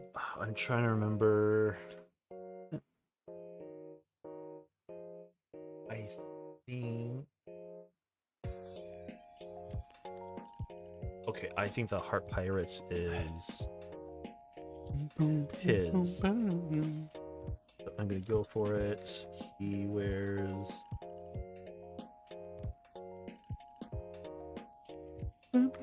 How's it going, John? I am not confident. I know the two, right? I'm pretty sure of two. See, I'm really lucky I didn't get this one specifically. I would have had literally no idea. Okay. Really? But One Piece is real! I love how that's been like a meme that just popped up. For some reason, that episode is like a decade old at this point. Yeah. And then just now in the in the year of our Lord 2022, at least it was. I've been watching Jimmy here, and then he just had like a you laugh the video ends. Yeah. And it's just like one episode where it's like the One Piece is real, but just like a whole different versions. Okay. All right. Can I do mine? Get my embarrassment over with. Okay. So, the Straw Hat Pirates are kind of a cartoony skull with a straw hat. Yeah. The Buggy Pirates, I think their skull is actually more normal, like more humanish, but it just has a big red clown nose. Okay. And then the Heart Pirates, I think it was just a skull, but it was in profile like that, and then it had hearts around it. I don't remember the Heart Pirates because they were really early in the show. If they're the ones I'm thinking of. I think the Heart Pirates are not the ones early on. I think the Heart Pirates is Laws. Okay, because I thought True. the Heart Pirates were a Delva, like Cody, were the ones that Cody was working for. I don't. Like in the first, first. I remember, but of course, Straw Hat. The big thing is the Straw Hat. Buggy the Clown has a big nose, and I think the Heart Pirates is his polka dotted hat. Okay. Here's the thing. I feel like you both. Wait, let me count this out. I only went with one feature of each. Okay. Let me see yours again, John. Because there's like one main feature of each of them. Yeah. I don't remember any of like the teeth or anything like that.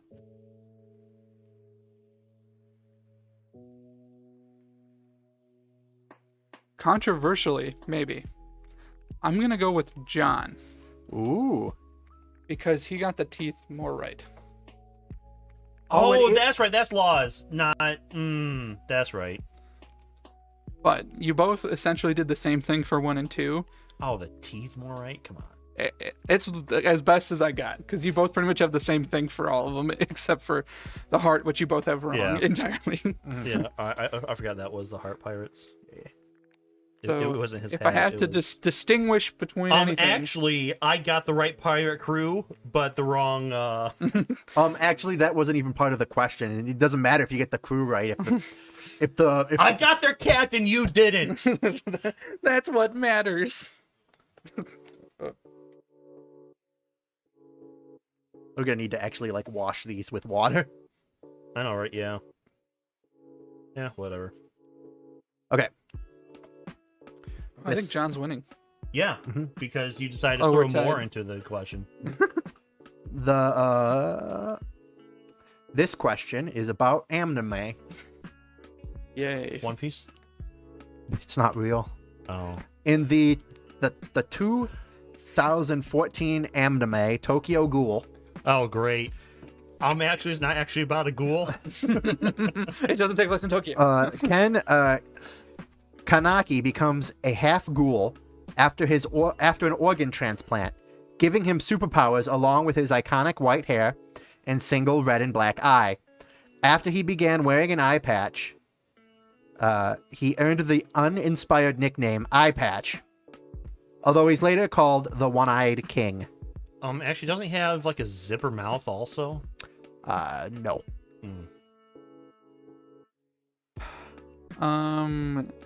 Actually, it's, he was called Eye Patch before he wore the eye patch. No, he was not called Eye Patch before he wore the eye patch. You're saying. Can you read it again? The whole thing. Can Kaneki becomes a half ghoul after an organ transplant, giving him superpowers along with his iconic white hair and single red and black eye. After he began wearing an eye patch, he earned the uninspired nickname Eye Patch, although he's later called the One-Eyed King. Actually, he's never called the One-Eyed King? He is later called the One-Eyed King. Oh. Actually, both of his eyes are black and red. Nope, just the one. Actually, it was a very inspiring nickname of Inspired. No. Eye Patch for a guy with an eye patch is not an inspired nickname. Actually, he's not considered half ghoul. He is half ghoul. Do you want me to read just the section? Yeah. Ken Kaneki becomes a half ghoul after his organ transplant, giving him superpowers along with his iconic white hair and his single red and black eye. Actually, he already had superpowers. He did not have superpowers before this. Actually, Ken's not the one who got the organ transplant. He did get an organ transplant. Actually, the organ transplant isn't what made him a ghoul. The organ transplant is what made him a half ghoul. Actually, he doesn't have white hair. He does have white hair. Actually, the organ transplant isn't what gave him the white hair.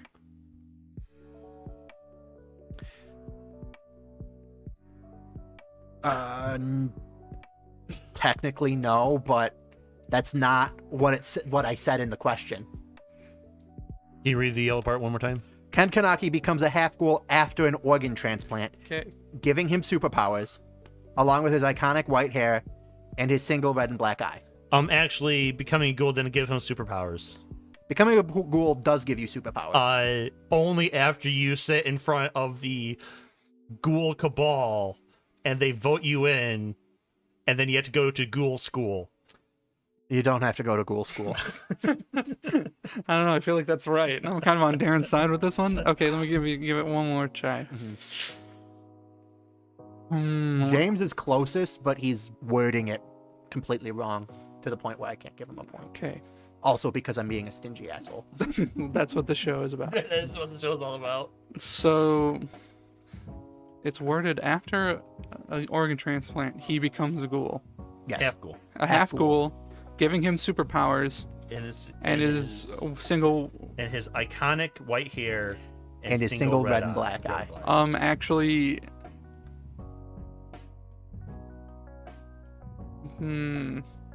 So I think we've covered everything. Becoming a ghoul gave him those three things.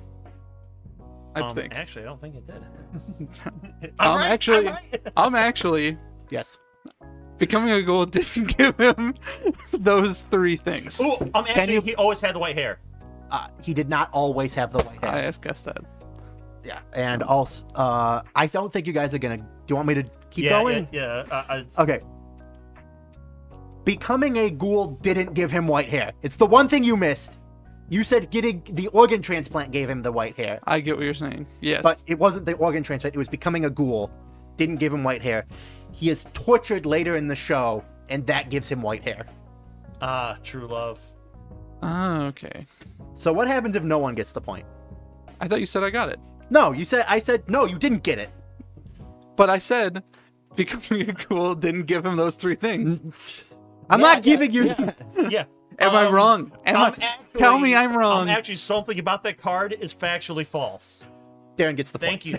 Are you kidding? No. Fine. Okay. John. I'll just keep reading it. Yeah. You go ahead. Okay. Well, actually, No, I think that goes to me. yeah, technically, it's if we got the same amount of points, Yeah. it goes to the person on the left. Did you Okay. see the answer? I didn't. I saw the category. 80s and 90s. Yeah. And it's about the 1994 video game Doom 2. How did you know what the card said?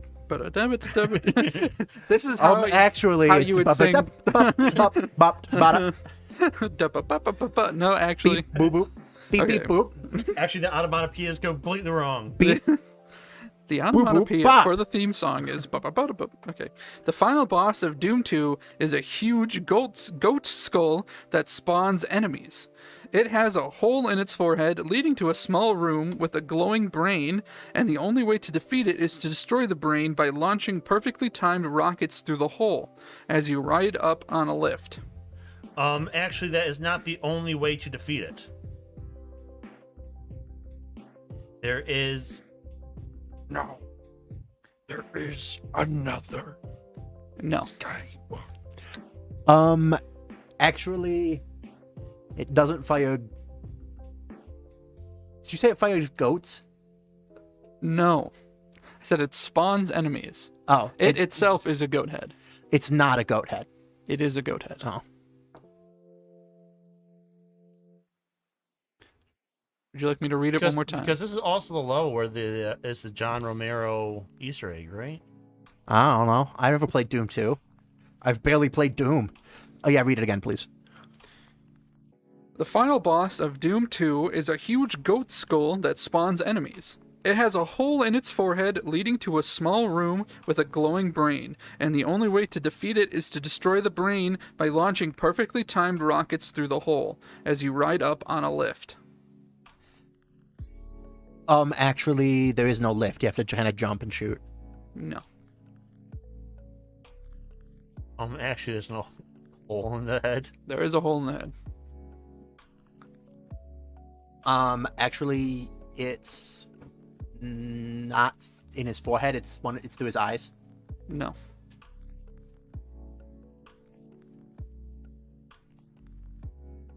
I'll read the highlighted. Actually, the rocks don't have to be perfectly timed. Yeah, it's easy. They're very giving. Yeah, it's forgiving. very forgiving. No, here's the highlighted part. It has a hole in its forehead leading to a small room with a glowing brain, and the only way to defeat it is to destroy the brain by launching perfectly timed rockets through the hole. Actually, the small room doesn't lead to his brain. The small room leads to an Easter egg. That's correct. Yeah, that has John Romero. As John Romero. Oh no, you're right because it said John Romero. But you didn't say I'm actually. So John gets actually, the point. Actually, John John Romero. Romero. I'm giving John the point. That'd be really funny if your fake tantrum, you knocked the leg off. the weak leg.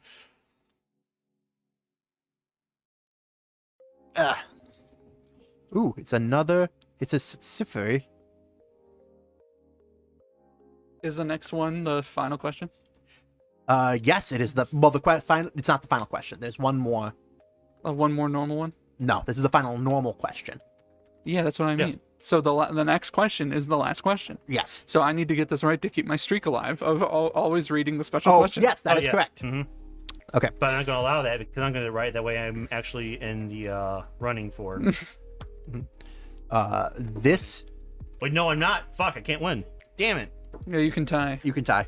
No, you can't because No, I if you can't. get this right, then he has to ask the question.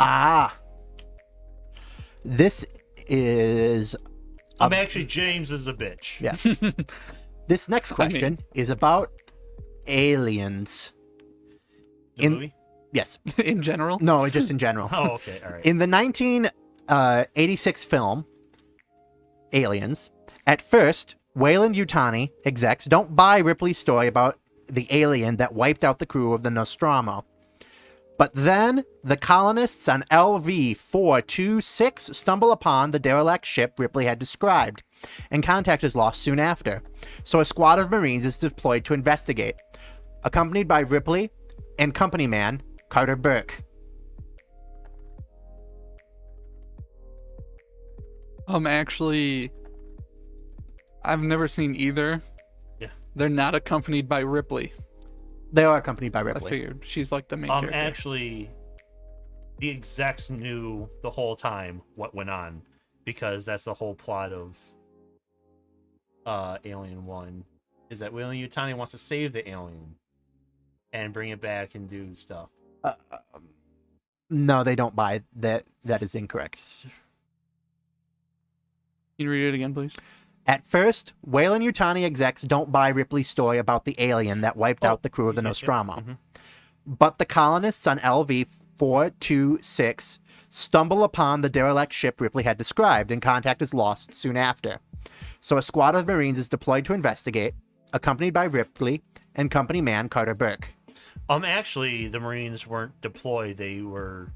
the company didn't send the Marines. It was kind of like a personal favor or something along those lines. The company did not officially send them. The company... a squad of Marines was deployed to they didn't say... They don't say the company... was the one who deployed them. Was the one who deployed them. Okay. They just said that a company was sent to investigate. Actually, the ship wasn't stumbled upon. It was found deliberately. That's correct. The colonists didn't stumble upon the ship. Burke specifically ordered them to investigate the ship after reading Ripley's report.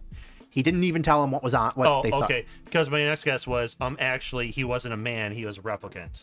No.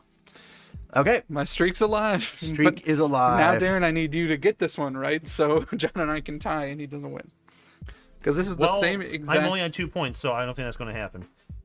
Well, it's no. As I've only gotten 2 right because of technicalities, so I don't think I'm going to be getting this right. I get what you're saying. So John wins. Trust me. So fuck you, James. You have an advantage.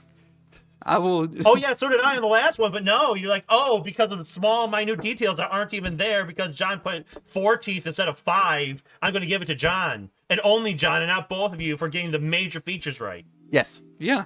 Fuck you, but James. now I want you to get this one right. Get in the comments. Get in the comments, everybody. Eat shit, James. Get in the comments. Eat okay. shit. Here's another one that y'all should be able to do. Okay. Because it's another tech one. Yeah. Oh, sure. But this one, you have to draw the outlines of the ports meant to accept these types of USB 3 connectors. Oh, fuck. A, B, and C. Okay. Oh. Wait, just regular A, B, and C? Yep, type A, type B, and type C of USB 3.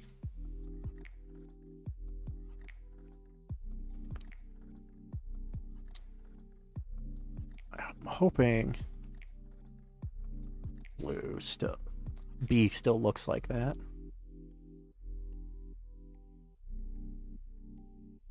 These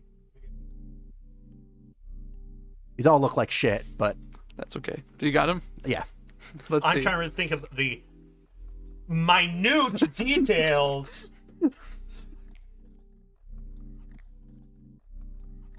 Whoever is more correct will get the point.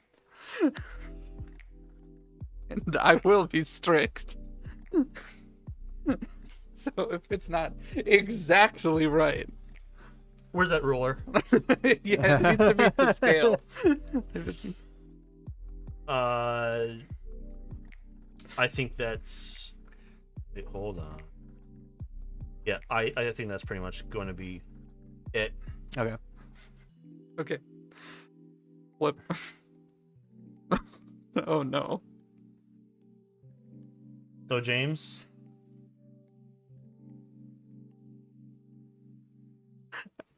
I mean, John wins. You know, I pretty much erased that little... I know. I saw it. Actually, John didn't have any of this box here, so how can he win? It's because he's closer than yours. His shape is Excuse better. me, I have a square there. John has only one big square. with a little Actually, line I on it. literally just looked at those because I started throwing away a bunch of cables because I have a bunch of... I And had actually, these are multiple only abstracts. Let's actually pull out the actual cables and see. And see which one's actually, right. no one uses USB-B cables. They're stupid. Get rid of them. That uses USB-B. That's stupid. Get rid of it. I mean, you're not wrong, but people do still use them. So, Actually, I win, so fuck you. Fuck both of you. the win is once again... What the fuck did I do, John? I don't know. You prevented me from tying with John. No, eat shit, James. I told you to eat shit. You shouldn't have erased that one thing. I told you to eat shit. You shouldn't have erased that little nub. Actually, I have to go pee again. You hadn't erased that nub.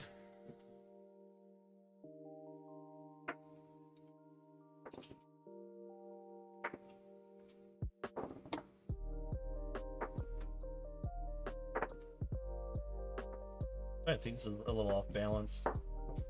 Most of these have been 0s and 9s, and the last game is all low numbers.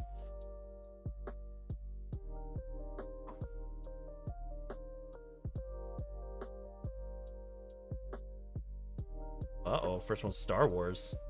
Uh-oh. Thanks.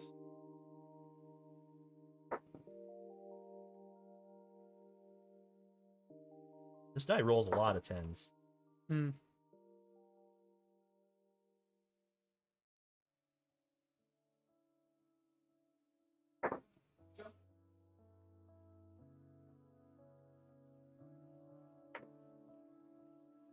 A lot of 5s this time. Zesty.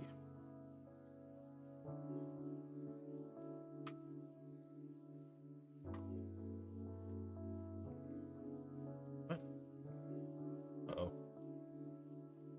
I grab 2.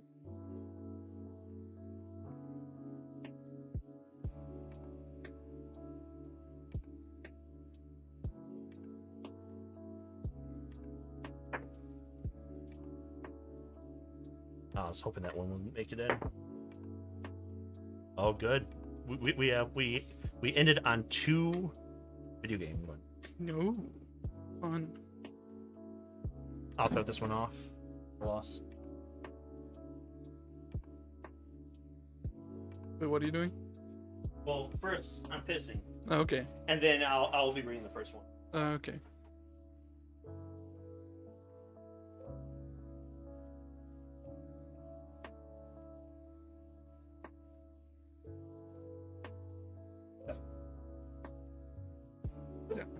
Ah.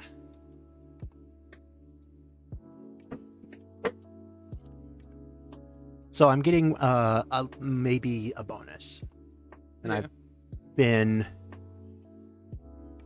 thinking about what I might do with it. Now, Mhm. the smart thing would be to squirrel it away, or put it towards well, I need new refrigerators, or doing something like that, or putting it towards my car. Right. But But thought about getting a Steam Deck yeah. or a gun. Or a gun. Yeah. Those are very different things. Steam Deck. Or gun. gun. Gun. What kind of gun?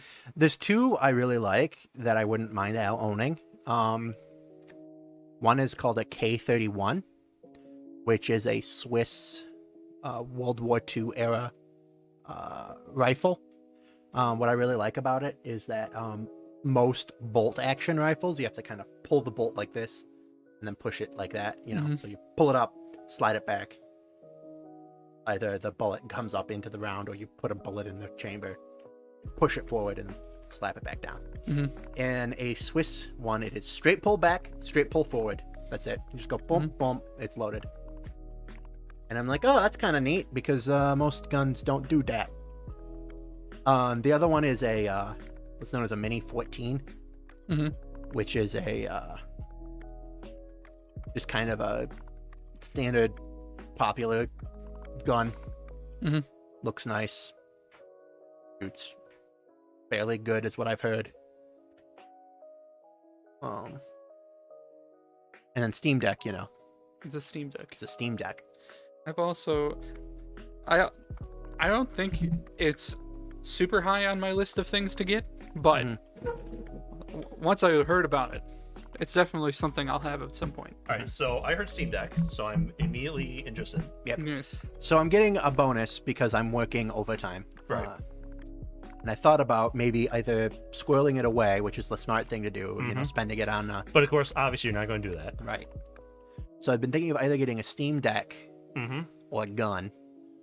I got the Steam Deck because it is the most powerful emulation device Yeah. out there. Yeah. And also, it's great for all those games that when you're on a computer, you don't quite want to play because you have your powerful computer here. So you want to play ones that are good with keyboard and mouse. Right. So it allowed me to start playing through Stardew and the other games were like, oh, these are the cozy ones to play on the couch with a controller. That's fair, yeah. And plus, you can buy the lowest one for $400 Okay. and fully upgrade it to be like the 512 but better. for Okay. the same price, because everything in the Steam Deck is made to be replaceable by you. Mm-hmm. So you can buy the replacement screen from the 512 model for $100 and put it in yourself. Okay. You can apply replacement joysticks, and there's only a single cable that needs to be desoldered and resoldered for the new joysticks. And the memory, which is the whole downside to them all, you can buy a 1 terabyte M.2 SSD on eBay for less than $200. Okay. So the internals are all the same, like everything else. Same processor. It's only the screen and the onboard memory, Okay. which is just an M.2, which is fully. You just pop off the back, you plug it in, and then you have to plug it in a USB-C USB stick to reinstall SteamOS on it, Okay. or Valve OS. Oh, it's an M.2 stick. M.2 card, yeah.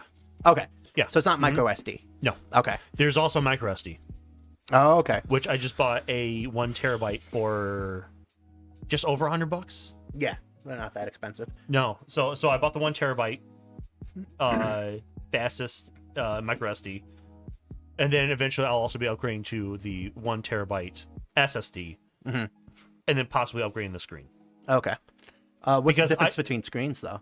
Is Is one like an OLED and one's... no, neither of them are OLEDs.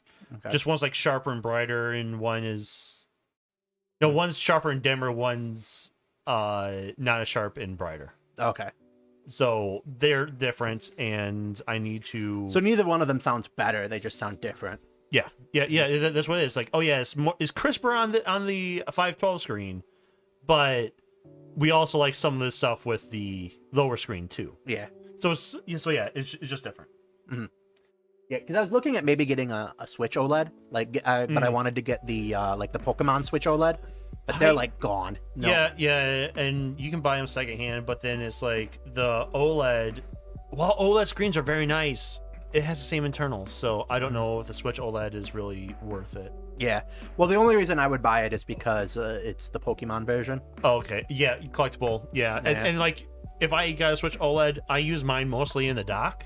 Yeah. So that wouldn't be worth it. I might as well just buy an OLED monitor, which I'm thinking of doing. Mm-hmm. Yeah, that's probably some fair. point. I'm debating about that or getting I do need a new refrigerator, like a full-size refrigerator. True. But yeah, I out of those two things, I would personally say the Steam Deck, Not the gun. not the gun. Okay. Why are you looking at me? I don't know. Well, so next on I've been hem-hawing about I need a new desk. Well, I don't need a new desk. I want a new desk. And Could price out something like that. Hmm? We could price out something like mine and just build it. maybe. I know there's a pretty basic one from Office Depot that my coworker really likes. Okay. That he has and he said nothing but good things about. I was considering getting the Secret Lab one. I sent you the link to. Yeah. But it's just really expensive. Yeah. I mean, yeah, if you're going to expensive desks, I'll probably try and get one of the sit stand ones. Which they do have one, but it's even more expensive and Nope. James is I the won. only one that hasn't won. I haven't won yet. I've gotten second place both times. But yeah, so I don't know. And yeah, then but the reason I want a new monitor is so I can get a new desk is so I can get an ultra wide monitor. Unfortunately, the ultra wide I want went on sale. And it's gone. No, it's just too expensive. Because it's a $1,200 monitor and it was on sale for $800 or $900. Mm-hmm. It's the Samsung 32x9 monitor. Oh yeah. It's like super ultra wide or whatever they call it. So the regular ultra wide is like one mic has, that's 21x9 aspect ratio. This is 32x9, so it's literally as wide as two. Whoa. Nice catch. As two monitors put together. Man, the word of the night is bussy. Apparently. The word of the word of the night is His word of the day is pussy. pussy. Can you say pussy? The that sounds like a horror Elmo. Christopher Columbus. The monitor. What's wrong, Native? What's wrong, Indian Americans? Are you afraid of that your Christopher Columbus might come back? Ugh. I forget the actual, like, the full, like, name of it, but it's one of the Dell Alienware ones. Ultra wide monitors. Yeah. I know. Like one of the MSIs, one of the Alienwares are like top tier right now. And because again, the same coworker told me about it, but there's also a new Alienware coming out soon. He was like, you could get this one. This is the one I have, and it's really good. Or there's a new one coming out that's going to be cheaper, and like essentially the same thing. Yeah. So I just mentioned to coworkers that the people, because I think we're talking about like how in depth you could get, because someone on my team asked me, "Oh, which laptop should I get?" And I'm like, well, I haven't heard of this brand, so that's the only reason why I'm weary about it. Yes, it has 3080 Ti. Yeah, it has all this, but I just haven't heard of the brand. So I don't know how good their customer service is. So I would personally go for the Asus or MSI. Right. And he's like, okay. And then I'm like, well, you could probably also save money because you're trying to use this for gaming, but of course it won't be your main gaming rig. So yeah, 3070, 3080 would be nice, but you don't need an i9. Oh yeah, no. Right? Is like, oh well, why is that? So I started explaining stuff about i9s and how they're overkill and all that. And so he's like, oh wow, that's crazy, and then we got into a little rabbit hole on how we like to dive into things when we try and buy something of quality. And like, yeah, monitor people are insufferable. It is crazy how insufferable these monitor people can get. It's like, oh, it doesn't actually give true color. Oh, there's too much light bleed. Oh, that's not an IPS panel. Ugh, yuck. It's like, oh, Jesus. Just give me decent looking colors and a less than 1 millisecond frame rate. Yeah. Or response time. I'm set. Yeah. Also, it's funny that they like, oh, don't get TN panels. TN panels are fine if you're looking at them at the proper angle. Yeah. So probably like, I don't know if curved monitor TNs are. I doubt it. I would go with IP. I try to go with IPS anyway because they're. Well, yeah. Because how often are you looking at monitors head on applied directly to the forehead? And just a shot of vodka. 2 shots of vodka. Look, this was less than what she poured. So much. Even though it's about the same time, it has the glug nozzle on it. Yeah. So it wasn't like a direct pour. With my McDonald's Sprite. Oh, it's McDonald's Sprite. It's McDonald's Sprite. All right, one last thing before we get going. Yep. Would you rather work at the Cheesecake Factory under the management of John for 1 week, or have your poops turn into shards of glass for 1 day? I mean, the shards of glass, right? Yeah, shards of glass. I mean, we don't have to deal with John. Yeah, with the shards for of glass. week? A week? Yeah. Jeez. I'd be hanging by the rafters by the end of day 2. I would have eaten glass. I would eat glass to get out of work. So I might as well just have to deal with it for a day. Yeah. As opposed to 7. Okay, you guys ready? Yes. This is about shards of glass. Oh, fun. Actually, I'm currently eating shards of glass right now. Yeah. Yeah. Okay. Trapped Treasure, Star Wars. In the 1977 film series, one of the most iconic buddy relationships of all time is that of Han Solo and his co-pilot Chewbacca. Chewbacca only speaks to Han in Shiriwook, though he can understand English just fine, while Han only speaks to Chewbacca in English, as Shiriwook is rough on human vocal cords. Actually, it's not just rough. It's impossible for humans to speak. I don't know if it's... It doesn't say it's not impossible. Okay. This is another one that's from the show.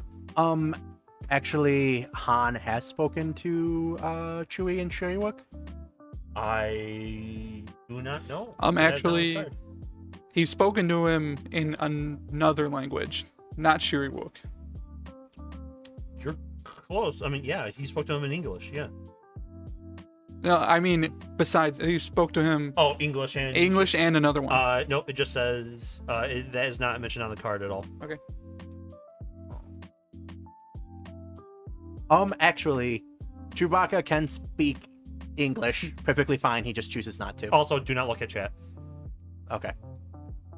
Chewbacca cannot speak English. That'd be really funny, Did though. Olivia give the answer? Olivia did give the answer. Olivia, come on. And Olivia, you are right. A point to you. Reread the question again. Yeah, sure. Just read the highlighted. Oh. If you don't mind. That's fine. All right. Chewbacca only speaks to Han and Shiriwook, though he can understand English just fine, while Han only speaks to Chewbacca in English. Oh, actually, I'm sorry because this is from the show and I remember it. It's not called English. It's called Common, or something else. Actually, Han doesn't speak to Chewbacca in English. He speaks to him in Common. Or John, actually, if you know the exact name of the language they do speak, actually, I believe it's called Galactic Common. is not Galactic Common. It is called Basic. Basic. That's right. But James, yes, you are correct. Neither Han nor Chewbacca know English. They speak Basic.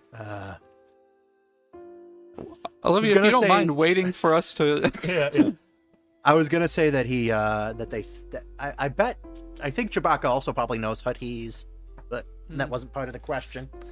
Yeah, probably. Because I know Han knows Huttese in that deleted scene where he's talking to Jabba the Hutt. Look, I was going to get your money. And he knows. Look, I was on my way to. He also knows Greedo's language, right? Greedo was speaking Huttese. Huttese, okay. Okay. Waiting for someone who's to get it. We'd be all day. I knew it, Olivia. Okay. Even without the card. Mm-hmm. Well, and I get why they put questions from the show in here, but at the same time, it's like, I was like, that's how I remembered it. Is because I had seen it on the show. Yeah. Oh, okay, yeah. But also, it's also not technically wrong. Is because they are speaking English, so we can understand it. But just in universe, Basic is translated to English for the audience. Yes. It's like watching like A Hunt for Red October, and the Russian captain speaks English with a Scottish accent. So what does that mean? It's like It means that he's played by a wife beater. Yeah. And in anime dubs, whenever a character is speaking English, like canonically, and they're not supposed to be able to understand English, and it's like, wait, what? Yeah. But you're already speaking English. What do you mean? What was it? There was one anime that I watched a little bit of where there was like an American character, and all he would do, all of his lines were just swears. Just go like his lines were "goddamn" and "shit," and that was it. I know. God damn it! I hate to be portrayed by like shit. Shit. I know some anime. I feel like I've seen in situations where it's a dub, but there's like a part that has English in it. Yeah. They'll like change it to like French or something like that. Yeah, I've seen that too. Oh yeah. I think it'd be funny if they changed it to Japanese, but That would be really funny. Okay. This is a comic question okay. Comic. about Deadpool. Okay. Even though he has regenerative abilities, that means he doesn't need to eat, Deadpool still likes to have a snack from time to time. His favorite food is the chimichanga, which is apparent from how often he says the word. Actually, that's not his favorite food. Well, first off, actually, that's not his favorite food. Okay. He does say it a lot. That's part one. Yeah. Part two, lesser, it's like, I hope I'm correct, but, I'm putting in the caveat. His favorite food is... Say it.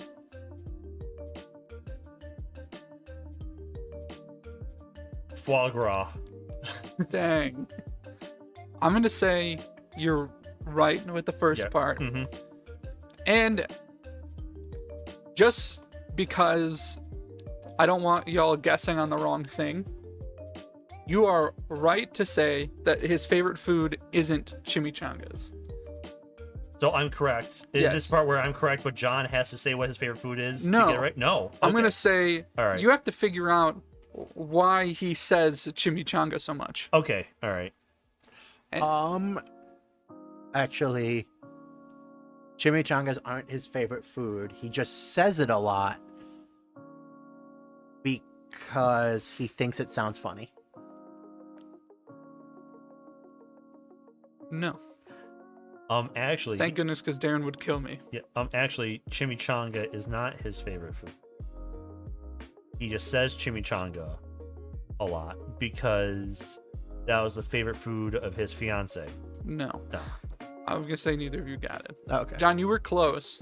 Yeah. He says it a lot because he just likes the way it rolls off his tongue. I can see that. So Darren gets the point. Darren gets the point. Yeah. He Hey, just I'm on likes the the way board. it sounds. Yeah. Not particularly funny, it just Likes Hey, the way it's. Fair enough. chimichanga.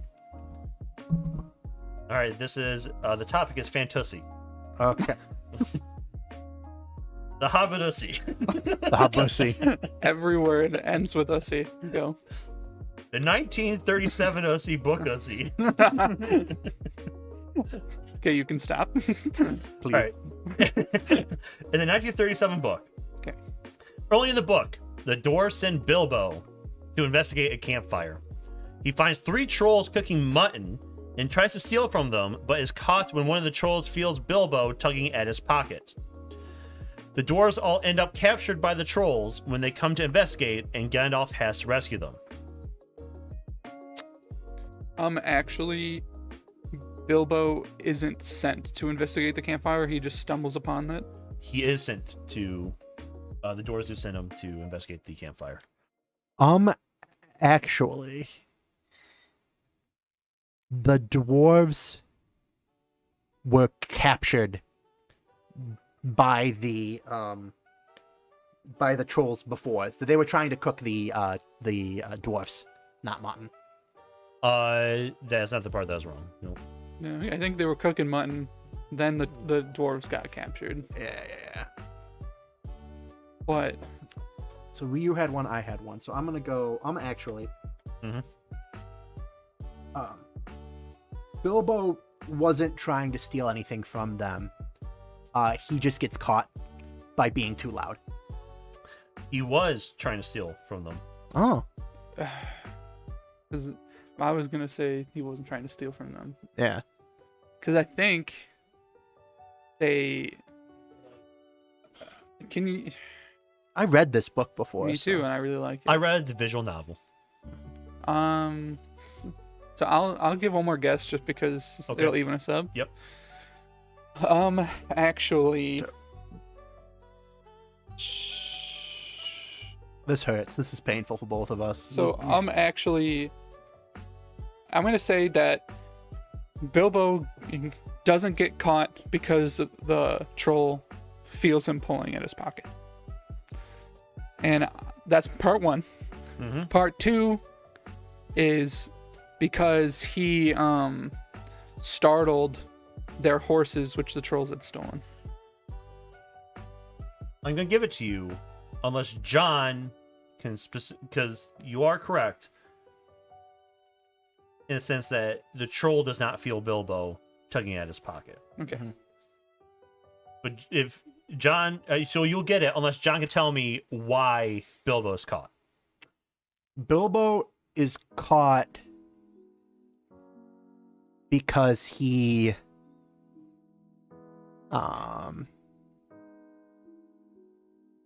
talks to the dwarfs too loudly and they hear him. No, the troll does not feel Bilbo tugging at his pocket. It has a magic purse that shouts, who are you? When Bilbo touches it. Ah. Hey, guess what question I'm reading? Yeah. That's exactly right. The clap of his ass alerted the trolls. Chief, I keep on getting, I can't sneak around here. My ass cheeks clapping are too loud.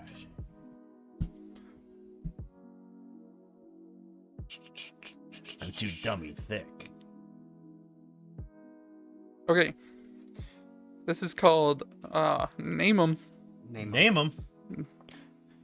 with the topic being feline friends. Okay. Name the cats owned by the following characters. Oh no. Okay. Kiki from Kiki's Delivery Service.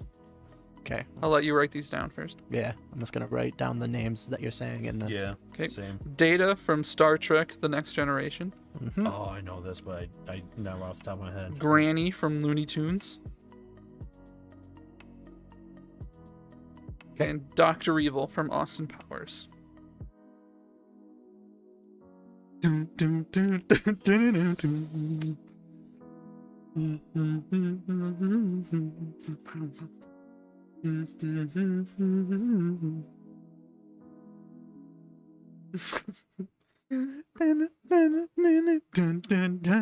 dun, I looked. I tried to find if they had just a loop of that on YouTube, and they don't. Ah.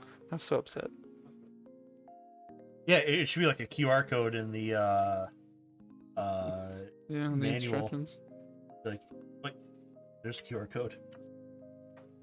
Did you find a mistake on the cards? I did find a mistake. It's true, but of course that was more grammatical than Oh, it was a a factual error. we have. BF. It's like wait, what? Shoot, what is his name? Bum, bum, bum, bum, ba-da-dum-dum. Ah! Bum, bum, bum, bum, bum, bum, bum, ba-da-dum-bum. I know the theming of Data's cat, but I don't remember the cat's name.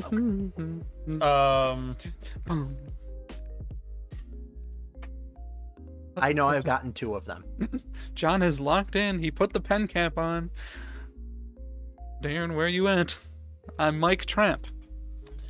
Thinking of the last one right now.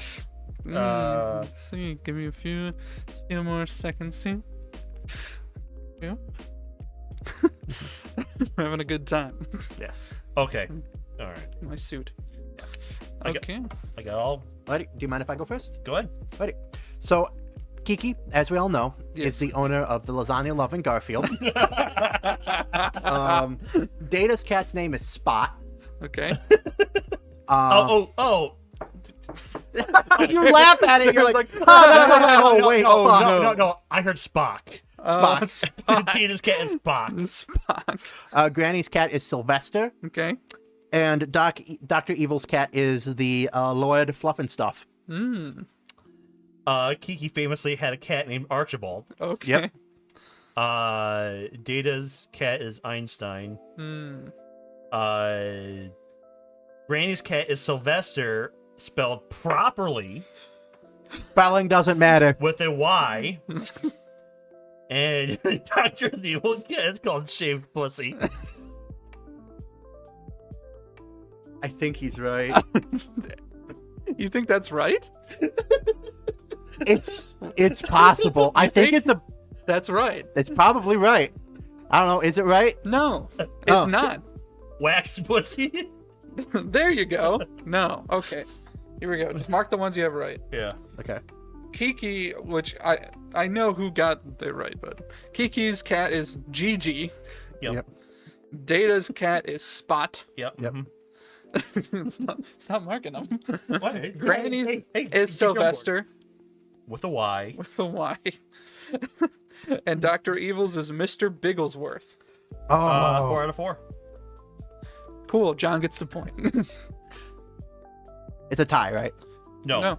you got 2. I only got Sylvester. Oh, okay. Take it. Buddy.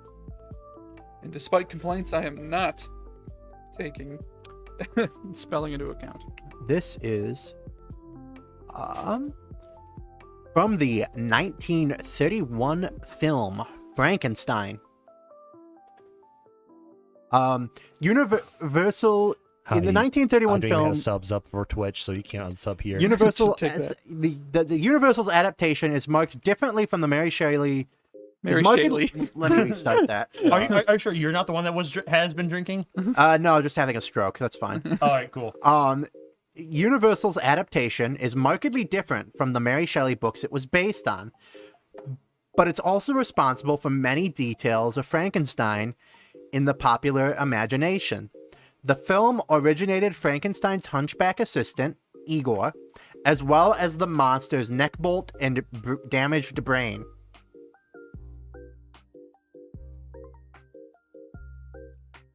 Actually, Igor was in the book. Igor was Sorry, it's Igor. Igor was not in the book. Actually, this is gonna be wrong, but I'm gonna say it anyway because it's my only guess. The Mary Shelley Frankenstein movie was also produced by Universal. Well, no, it's the Universal movie versus the book. Right? Yeah, Yes. Yeah. but is it Mary Shelley's Frankenstein the movie? No. No. Yeah. No, I'm very confused at what you're saying. But Yes. No. Are you sure there's you're a- not the one that's been drawing? There's a movie called Mary Shelley's Frankenstein. Oh, is there? I'm pretty sure. We're not talking about that. Probably We're talking newer. about the 1931 That's film. why. That's why I was like, this is wrong. But it's literally the only thing in my head right now. Actually, the neck bolts were in the book. The neck bolts were not in the book. Actually, in the book, he also had a damaged brain. He did not have a damaged brain in the book. Okay, you're gonna need Can to you- reread. Yeah, reread the highlights. No, entire thing. Okay. One more time. Universal's adaptation is markedly different from the Mary Shelley book it was based on, but it's also responsible for many details of Frankenstein in the popular imagination. The film originated Frankenstein's hunchback assistant, Igor, as well as the monster's neck bolts and damaged brain. Actually, It's Frankenstein's boss. Get the fuck out. This is why I need a gun. I was about to say that, so I'm not going to. Actually, you said it's markedly different. Yes, It's not markedly different. it is markedly different. Actually, it wasn't the Universal. There was an adaptation before the Universal one. There might have been, but we're not talking about that one. Actually, it's Frankenstein's monster, not Frankenstein. This is why I need a gun. Actually, Frankenstein's the name of the doctor, not the monster. All right, highlighted part, please. The film originated Frankenstein's hunchback assistant, Igor, as well as the monster's neck bolts and damaged brain. Okay, actually, I think I know what you're getting at. This film wasn't the thing that originated one of those things. But I'm gonna be specific because I know you're not gonna let me have that. Right. I'm gonna say that film. Have a good night, Olivia. Have a good night. Have a good one. Didn't originate the assistant. Oh, okay. So I'm going to give it to James unless you can be... Can I try and be more specific? Yes, please be more specific. There was a movie before this one that had the hunchback assistant. Okay. If Darren can be more right... So the thing that James got right is that Igor wasn't Frankenstein's assistant in the film. Okay. Okay. Oh. Okay, actually, Igor wasn't Frankenstein's assistant in the film. He was the local gravekeeper. No, James gets it. Igor wasn't Frankenstein's assistant in the film. In the original film and its sequel, Frankenstein's assistant is named Fritz. Oh, so Igor is Fritz. Yep. He's Not German. Igor. Yeah, it is Fritz. Fritz, the assistant. Oh, we almost got Neopets. Neopets. Bye-bye. Okay. This one, we got a lot of traps cards. Yep. Yeah. I rolled 5 a lot. These are good ones, a good mix. Yeah. This one is about Lord of the Rings. Okay. Lord of the Things. Aragorn broke his toe when he got kicked the helmet. Yep. So Screaming Pain was actually a real Screaming Pain. I'm gonna read the question. Actually. I'm gonna read the Actually, question. Aragorn broke his toe when he kicked the helmet. Barry Bombadil. Whatever his Tom Bombadil. Tom Bombaclat. And I'm gonna say this is from the show. Okay. Oh, no. From the show. No, this question was asked on the show. Oh, you know what? Maybe that's what all Traps Treasures are. Ones from the show that he liked. That's possible. Yeah. That would Maybe. make sense. Okay. In the 1954 book series, Okay. These are the books. Ooh. in J.R.R. Tolkien's The Fellowship of the Ring, The titular fellowship is composed of 9 members, with representatives from 4 races: Hobbit, Dwarf, Elf, and Man.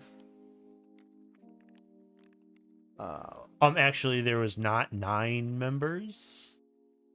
There was 10. No.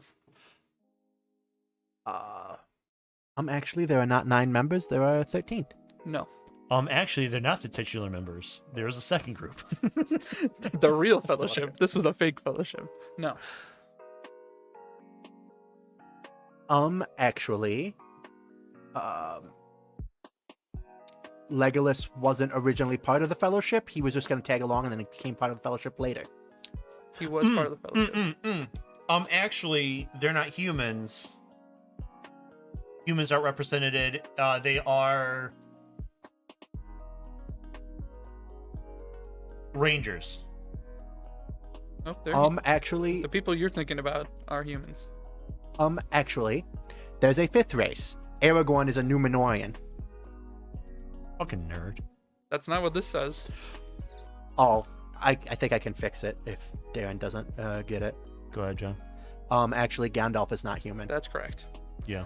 He's Actually, Gandalf is like Asimarian or something. he's not Asimar. Well, he's effectively Asimar. If you converted, if I was going to convert Gandalf into D&D, he would be an Asimar wizard. He's the same race as the Balrog. They're cousins. They're not the same race, but it's stupid and complicated and read the Silmarillion. Yeah, they are and aren't because they're cousins and they're both on the same level. They're not. Yeah, they're like angles. They're angles. Okay, I was gonna wait because technically one of you could have tried to get the right correction. No one's gonna get it. Okay. No, I don't remember the name of Gandalf's race right off the. Maiar. The Maiar, yeah. It's a Maiar reaction.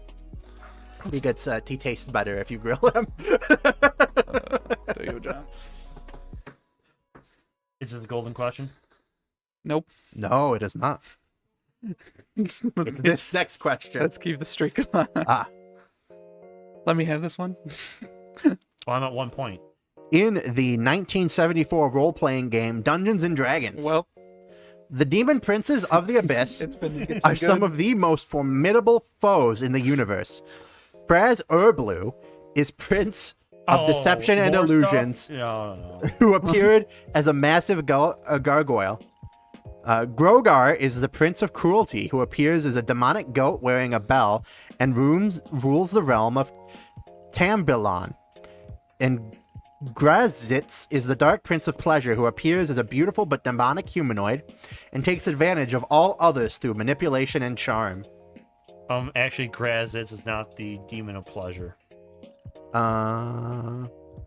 Grazitz is the Dark Prince of Pleasure. Actually. Oh my god, he's hot! The cruelty one isn't a goat. The cruelty one is a goat.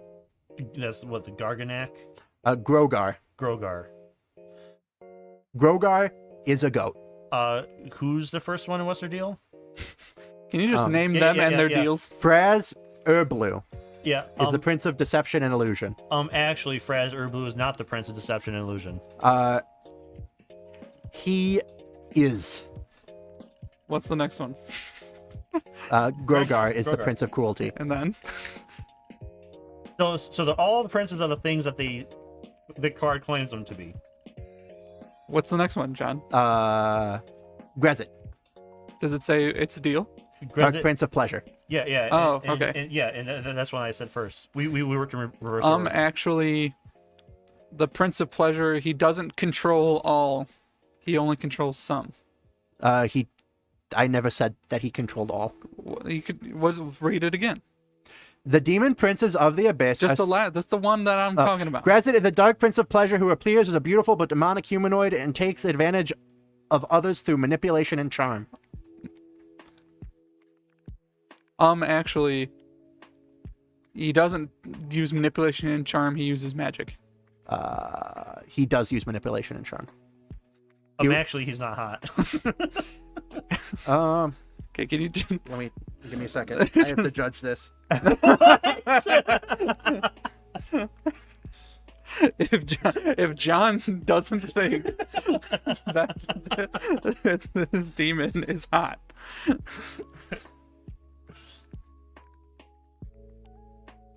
And of course, we need to be going off of Guy Gax's original drawings and not fan drawings. Because of course fan drawings are going to be hot. That's the whole thing of fan drawings. I mean, it's you're subjective. technically right. He is not hot. I mean, the later That's not hot. the 4E version, I would say is hot. Out of all the versions of this character, 4E is the hottest. But so that's one thing that 4E has going for it. yes. Can you read the highlighted thing? Yep.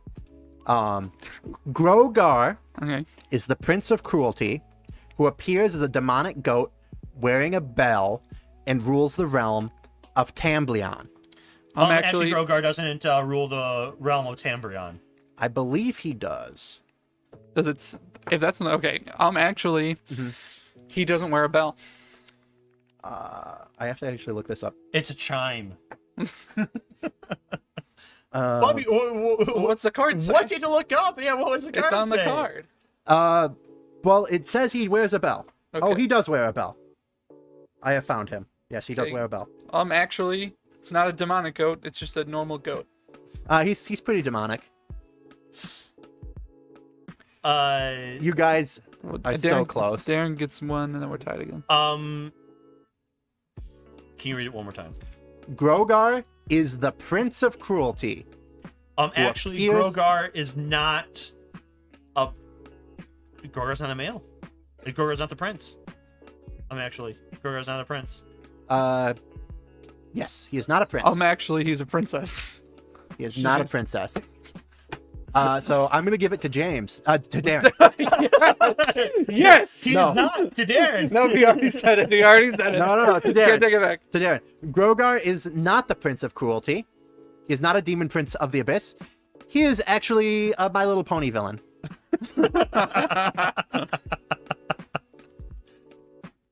Oh yeah, it's Trash Treasures because Yeah. I vaguely remember that being on. Me too. Yeah, I had to look him up. on the show. There he is. He's hot. Oh no, he's hot. He's hot. Oh no, he's hot. Dang, this is my first shiny question. Oh, spelling bee is in here. Yeah, which I hope we don't get. Yeah. That's the worst one. Oh, I really hope we get them. It's the worst one. When no one's gonna get it. Okay, yeah, this is another name 'em, looks like. Oh, cool. Okay. Incantito. Oh, no, sorry. Incantatio. Incantatio. Ridiculum. Ridiculum.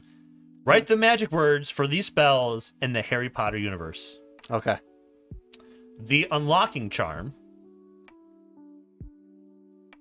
Okay. The Disarming Charm. The Tickling Charm. And the Summoning Charm. Okay. Oh, I'm gonna spell these all wrong. It's gonna be great. If you play the video games, you might have an advantage. Especially if you play them casually and not when we did our races. Mm-hmm. Although Oh my one of gosh. them from the video game is different. I know. Okay. I almost forgot. Sorry, I don't know one, so I just wrote the stupidest answer I could think of, and it made me chuckle. I hate it when my own jokes make me laugh.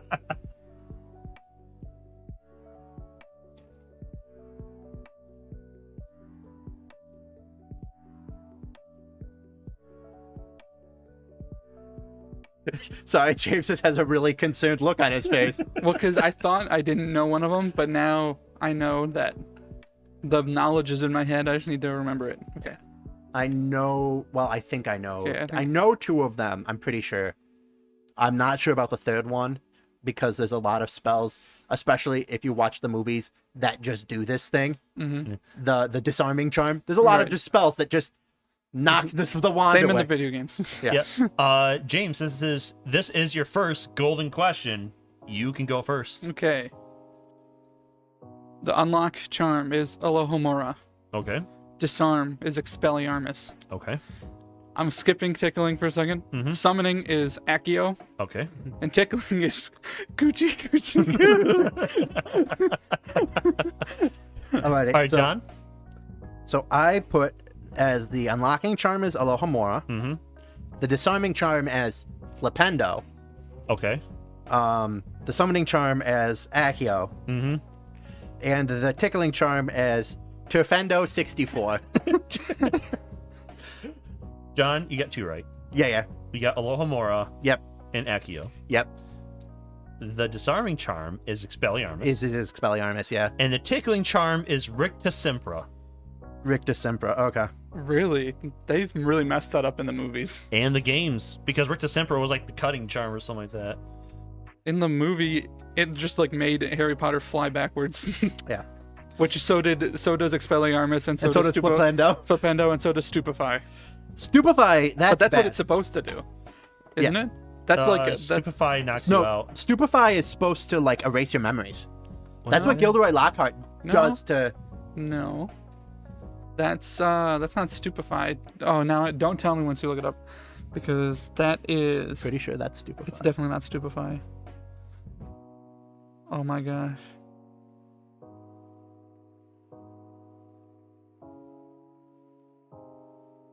Oh my gosh.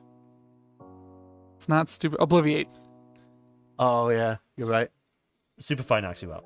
Stupefy knocks you out. Stupefy Yeah, knocks Obliviate you is out. what he tries to do, Yeah, and then yeah. well, that's what he does. Well, because Obliviate's one of the illegal curses. Right? no, it's it is. not, It no. is. It probably is an illegal curse, but it's not one of the like big three. Unforgivable. Yeah, because there's like other spells that are illegal but not unforgivable. Ah, I see. Like Fiendfire is super illegal. That's what they use. That burns down the Room of Requirement. Yes. That's Fiendfire, which is super illegal because you can't control it because it's an evil. The spell itself is evil, like it's an evil spell. Ah. Um, All right, James. What's the next Okay. one? This next one's about cartoons. okay. And that cartoon is The Simpsons. Ah, the Simpsons. The Simpsons. In the 1989 TV series, as a young man, Homer Simpson sports a full head of luscious locks, but by the time Maggie is born, he is completely bald. He does manage to regrow his hair in one episode with a miracle tonic called Demazinil, but it falls out again after Bart spills his whole supply of the tonic on the floor. Actually, he had his hair when Maggie was born, but she caused him to lose it. No.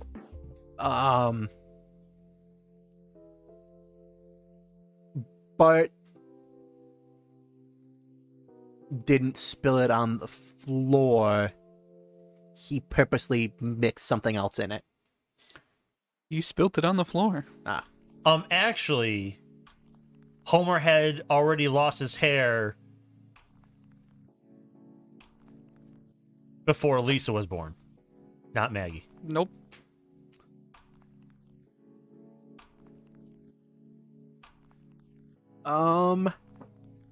Actually,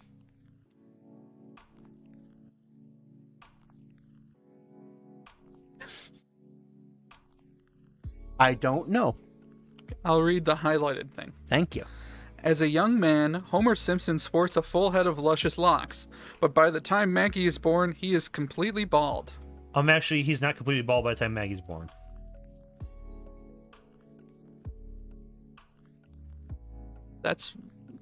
I'll give it to you unless John can be more specific. Like what I said before, he wasn't bald by the time Maggie's born. Actually, he is technically not bald. He just has a comb over. He just has very few hairs. He's not bald now. Even today. He technically has hair. That's correct. Specifically, he still has 2 hairs left on the top of his head and a little fringe around his ears. This game's stupid. Who wants to buy a game? Did you also order this, John? No, I didn't know it came out. I'm saying with 2 fucking. Well, this was a Kickstarter, so. Mm-hmm. In the 1996 video game series, Pokemans, Well, each new generation of Pokemon games features all new starter Pokemon and launches in 2 versions. While Red and Blue featured Charizard and Blastoise on their covers, every new generation since has featured one of the legendary Pokemon that you can catch in the game. Gold had Ho-Oh, Black had Zekrom, and Sword had Zacian. actually, this might not be technically correcting something in the question if I'm not remembering what you said correctly. Yeah. But Yellow had Pikachu on it. While that is a true statement, Mm-hmm. that is not what's wrong with the statement in this. Can you reread the statement once again? Okay. Each new generation of Pokemon games features all new starter Pokemon and launches in 2 versions. While Red and Blue featured Charizard and Blastoise on their covers, every new generation since has featured one of the legendary Pokemon that you can catch in the game. Actually, Fire Red and Leaf Green had Charizard and Venusaur on it. There's a more wrong statement in this. Actually, not all new generations have all new starters. Fire Red and Leaf Green had the same starters from the first generation. There's a more wrong statement in this. All right, one more time. Each new generation of Pokemon games features all new starter Pokemon and launches in 2 versions. While Red and Blue feature Charizard and Blastoise on their covers, every new generation since has featured one of the legendary Pokemon that you can catch in that game. Gold had Ho-Oh, Black had Zekrom, and Sword had Zacian. Actually, the black one, the black didn't have Zekrom or whatever. It is Zekrom. That is correct. Can you tell me Oh, if Darren Hold on. yeah. can tell me what Pokemon is on Black? Well, give me a chance. That's it. Oh, wait a minute.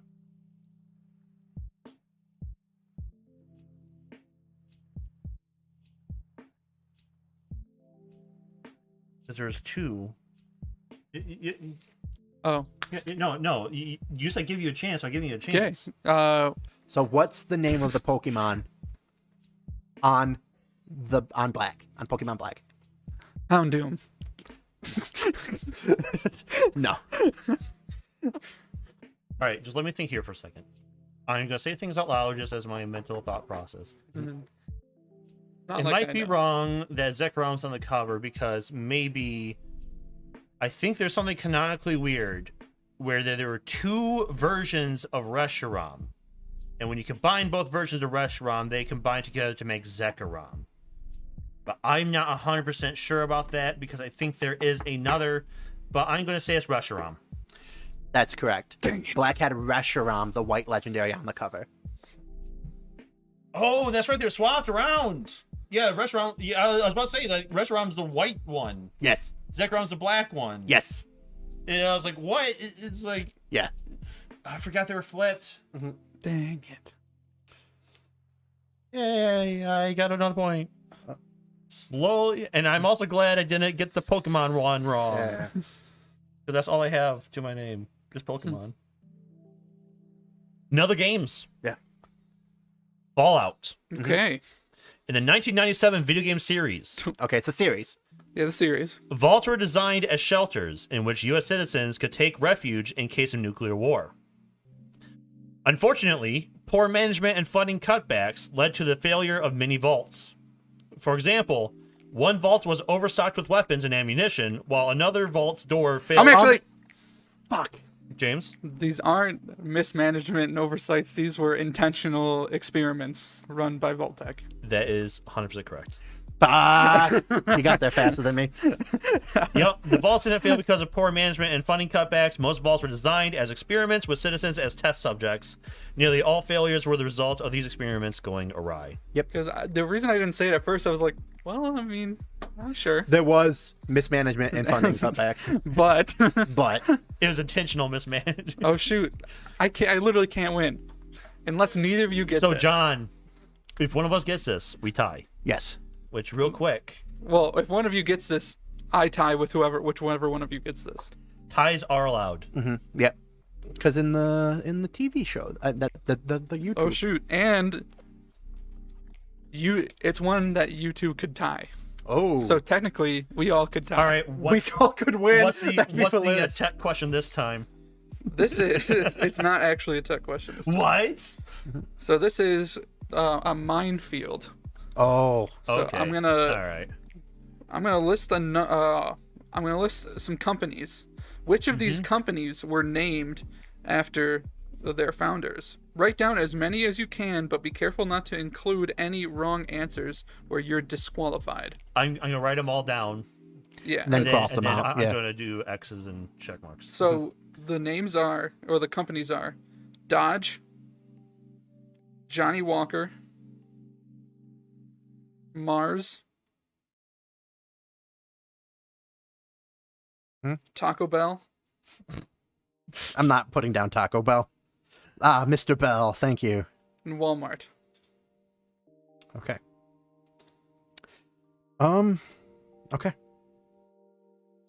They were Dodge, Johnny Walker, Mars, Taco Bell, Walmart. Yes. Okay.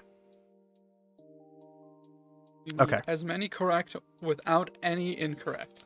Gotcha. I think I'm good. If you have one incorrect, you're disqualified. Just right off the bat, John, how many did you put as yes? 2. I also put 2. Okay. Was it? No, just go ahead, James. So, no, I actually want to hear which ones y'all thought were right. Okay. Okay, all right. I put Dodge Dodge, yep. and Walmart. I put Mars. I think Johnny Walker is named after a person, but it's not the person who founded the Johnny Walker company. So, do you know who owns Walmart? No, I don't know their last. Big billionaire family who Yes. are big pieces of shit. Yes. The Waltons. So, Did we tie? But they're different. you did tie, So Dodge, Mars, and Walmart are all named after him. and Johnny Walker and Taco Bell. They're all named after the They were all founders. after their founders. Mr. Bell. Mr. Bell. So we have John and Horace Dodge, John Walker, Franklin Clarence Mars, Glenn Bell, and Sam Walton. So we all tied.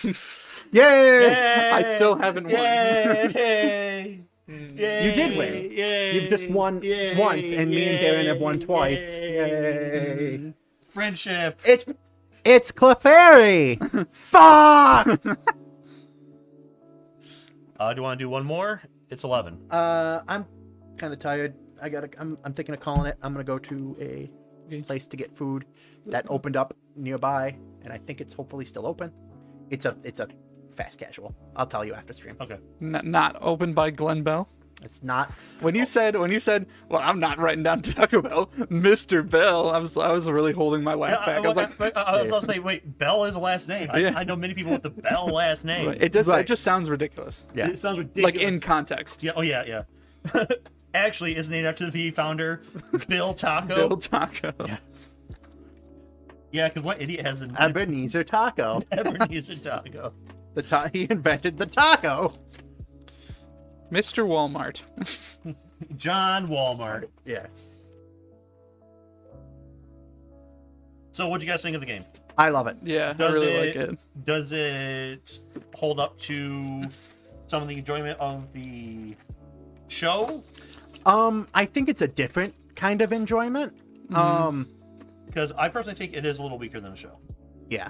That's right. I mean, it's harder because, like, in the show, like you get like actual comedians who say funny things while they're getting these questions wrong. Wow. Yeah. And we're Wow, not funny. John. No, we're not funny. I don't know. I heard us laughing quite a bit. Yeah. We should do stand up. And like there's people who can like fact check, so if you get something like kind of wrong. And I think the shiny questions are better on Oh yeah. because it's just like, you can't do that in a like, box. like yeah, some of my favorite ones are the ones where they just throw up 20 pictures. Like, all right, what are these? Yeah. Or like the map ones Yeah, and yeah. stuff like that. My Yeah. favorite one I still remember is What's the map of this? What's the map of this? that's What's the map of this? Yeah, is Cthulhu's, like which is a Cthulhu, and then one of them, which one? No, it was all of these are names of not of Cthulhu's except one, and the one that wasn't was how you say, "Can I use the bathroom?" in Welsh. That's really funny. Stupid Welsh. Yeah, I mean, I think I did a pretty good A job. E I O U Yeah, and actually, always Y.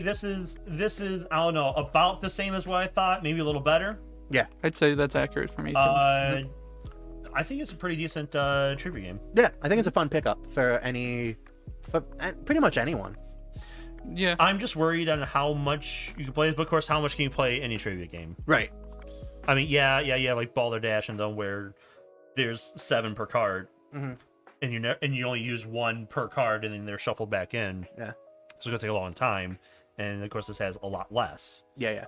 But It does have a decent amount. I think there's like 40 cards per, like about 40 cards per Topic. topic, and they're yeah. double sided. So 80.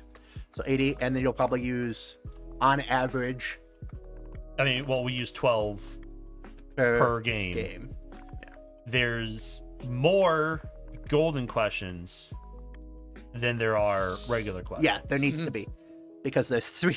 You two per game. You do and 2 then- per game, and it's one of like it's always picked from that one as opposed to like where you do like 12 from Different 9, ones. like 12 from 10. Yeah. 11 if you do Dimension 20, Yes. which we won't do because it'd just be pure guessing. Mm-hmm. The only downside is just like the guessing part. I think we need to just come up with house rules or reread the rules on when to like cut it off. Like, all right, no one gets it. Yeah. Yeah. Let's move this along. Yeah, because you can like just really hunt. Yeah, And yeah. that's kind of what happened for a lot of them, is we just started hunting for it. I mean, that's Is kind of this- what happens in the is show. it this? Right, Is it is. Right, It is. But of course, this says it's up to 8 players. So I wonder how it's going to be with more players. So with 3 players, I think 4 would probably be perfect, just because that's what it is on the show. Yeah. But I could even see it being good, like you mentioned, like if one person was like the host for a round, like a game. yeah, Yeah. I think that'd be fun too. I think maybe we try that, and if we have another person next time, yeah. we just take turns. Whoever volunteers. Yeah, whenever Chris 'cause can I- join us, then Because I wouldn't mind we'll doing do it, and you know. Yeah. Alrighty, I really enjoy that. Yeah. Yeah, maybe that's good. maybe I'll try and cut down our games and throw them up on YouTube or something. Yeah. I don't Cool. know. I think this is a big hot topic that people are looking up like they were Pokemon, but you know, Hey, I mean, might as well try, right? yeah, it's new. People might be looking it up. Especially, I'm just happy we got the Pokemon question. You almost didn't. James almost got it. I was close. Almost. I mean, if he knew. If I knew anything. To be fair, like I don't know black and white. I stopped paying attention after 10-4. Everyone did. That's why those are the most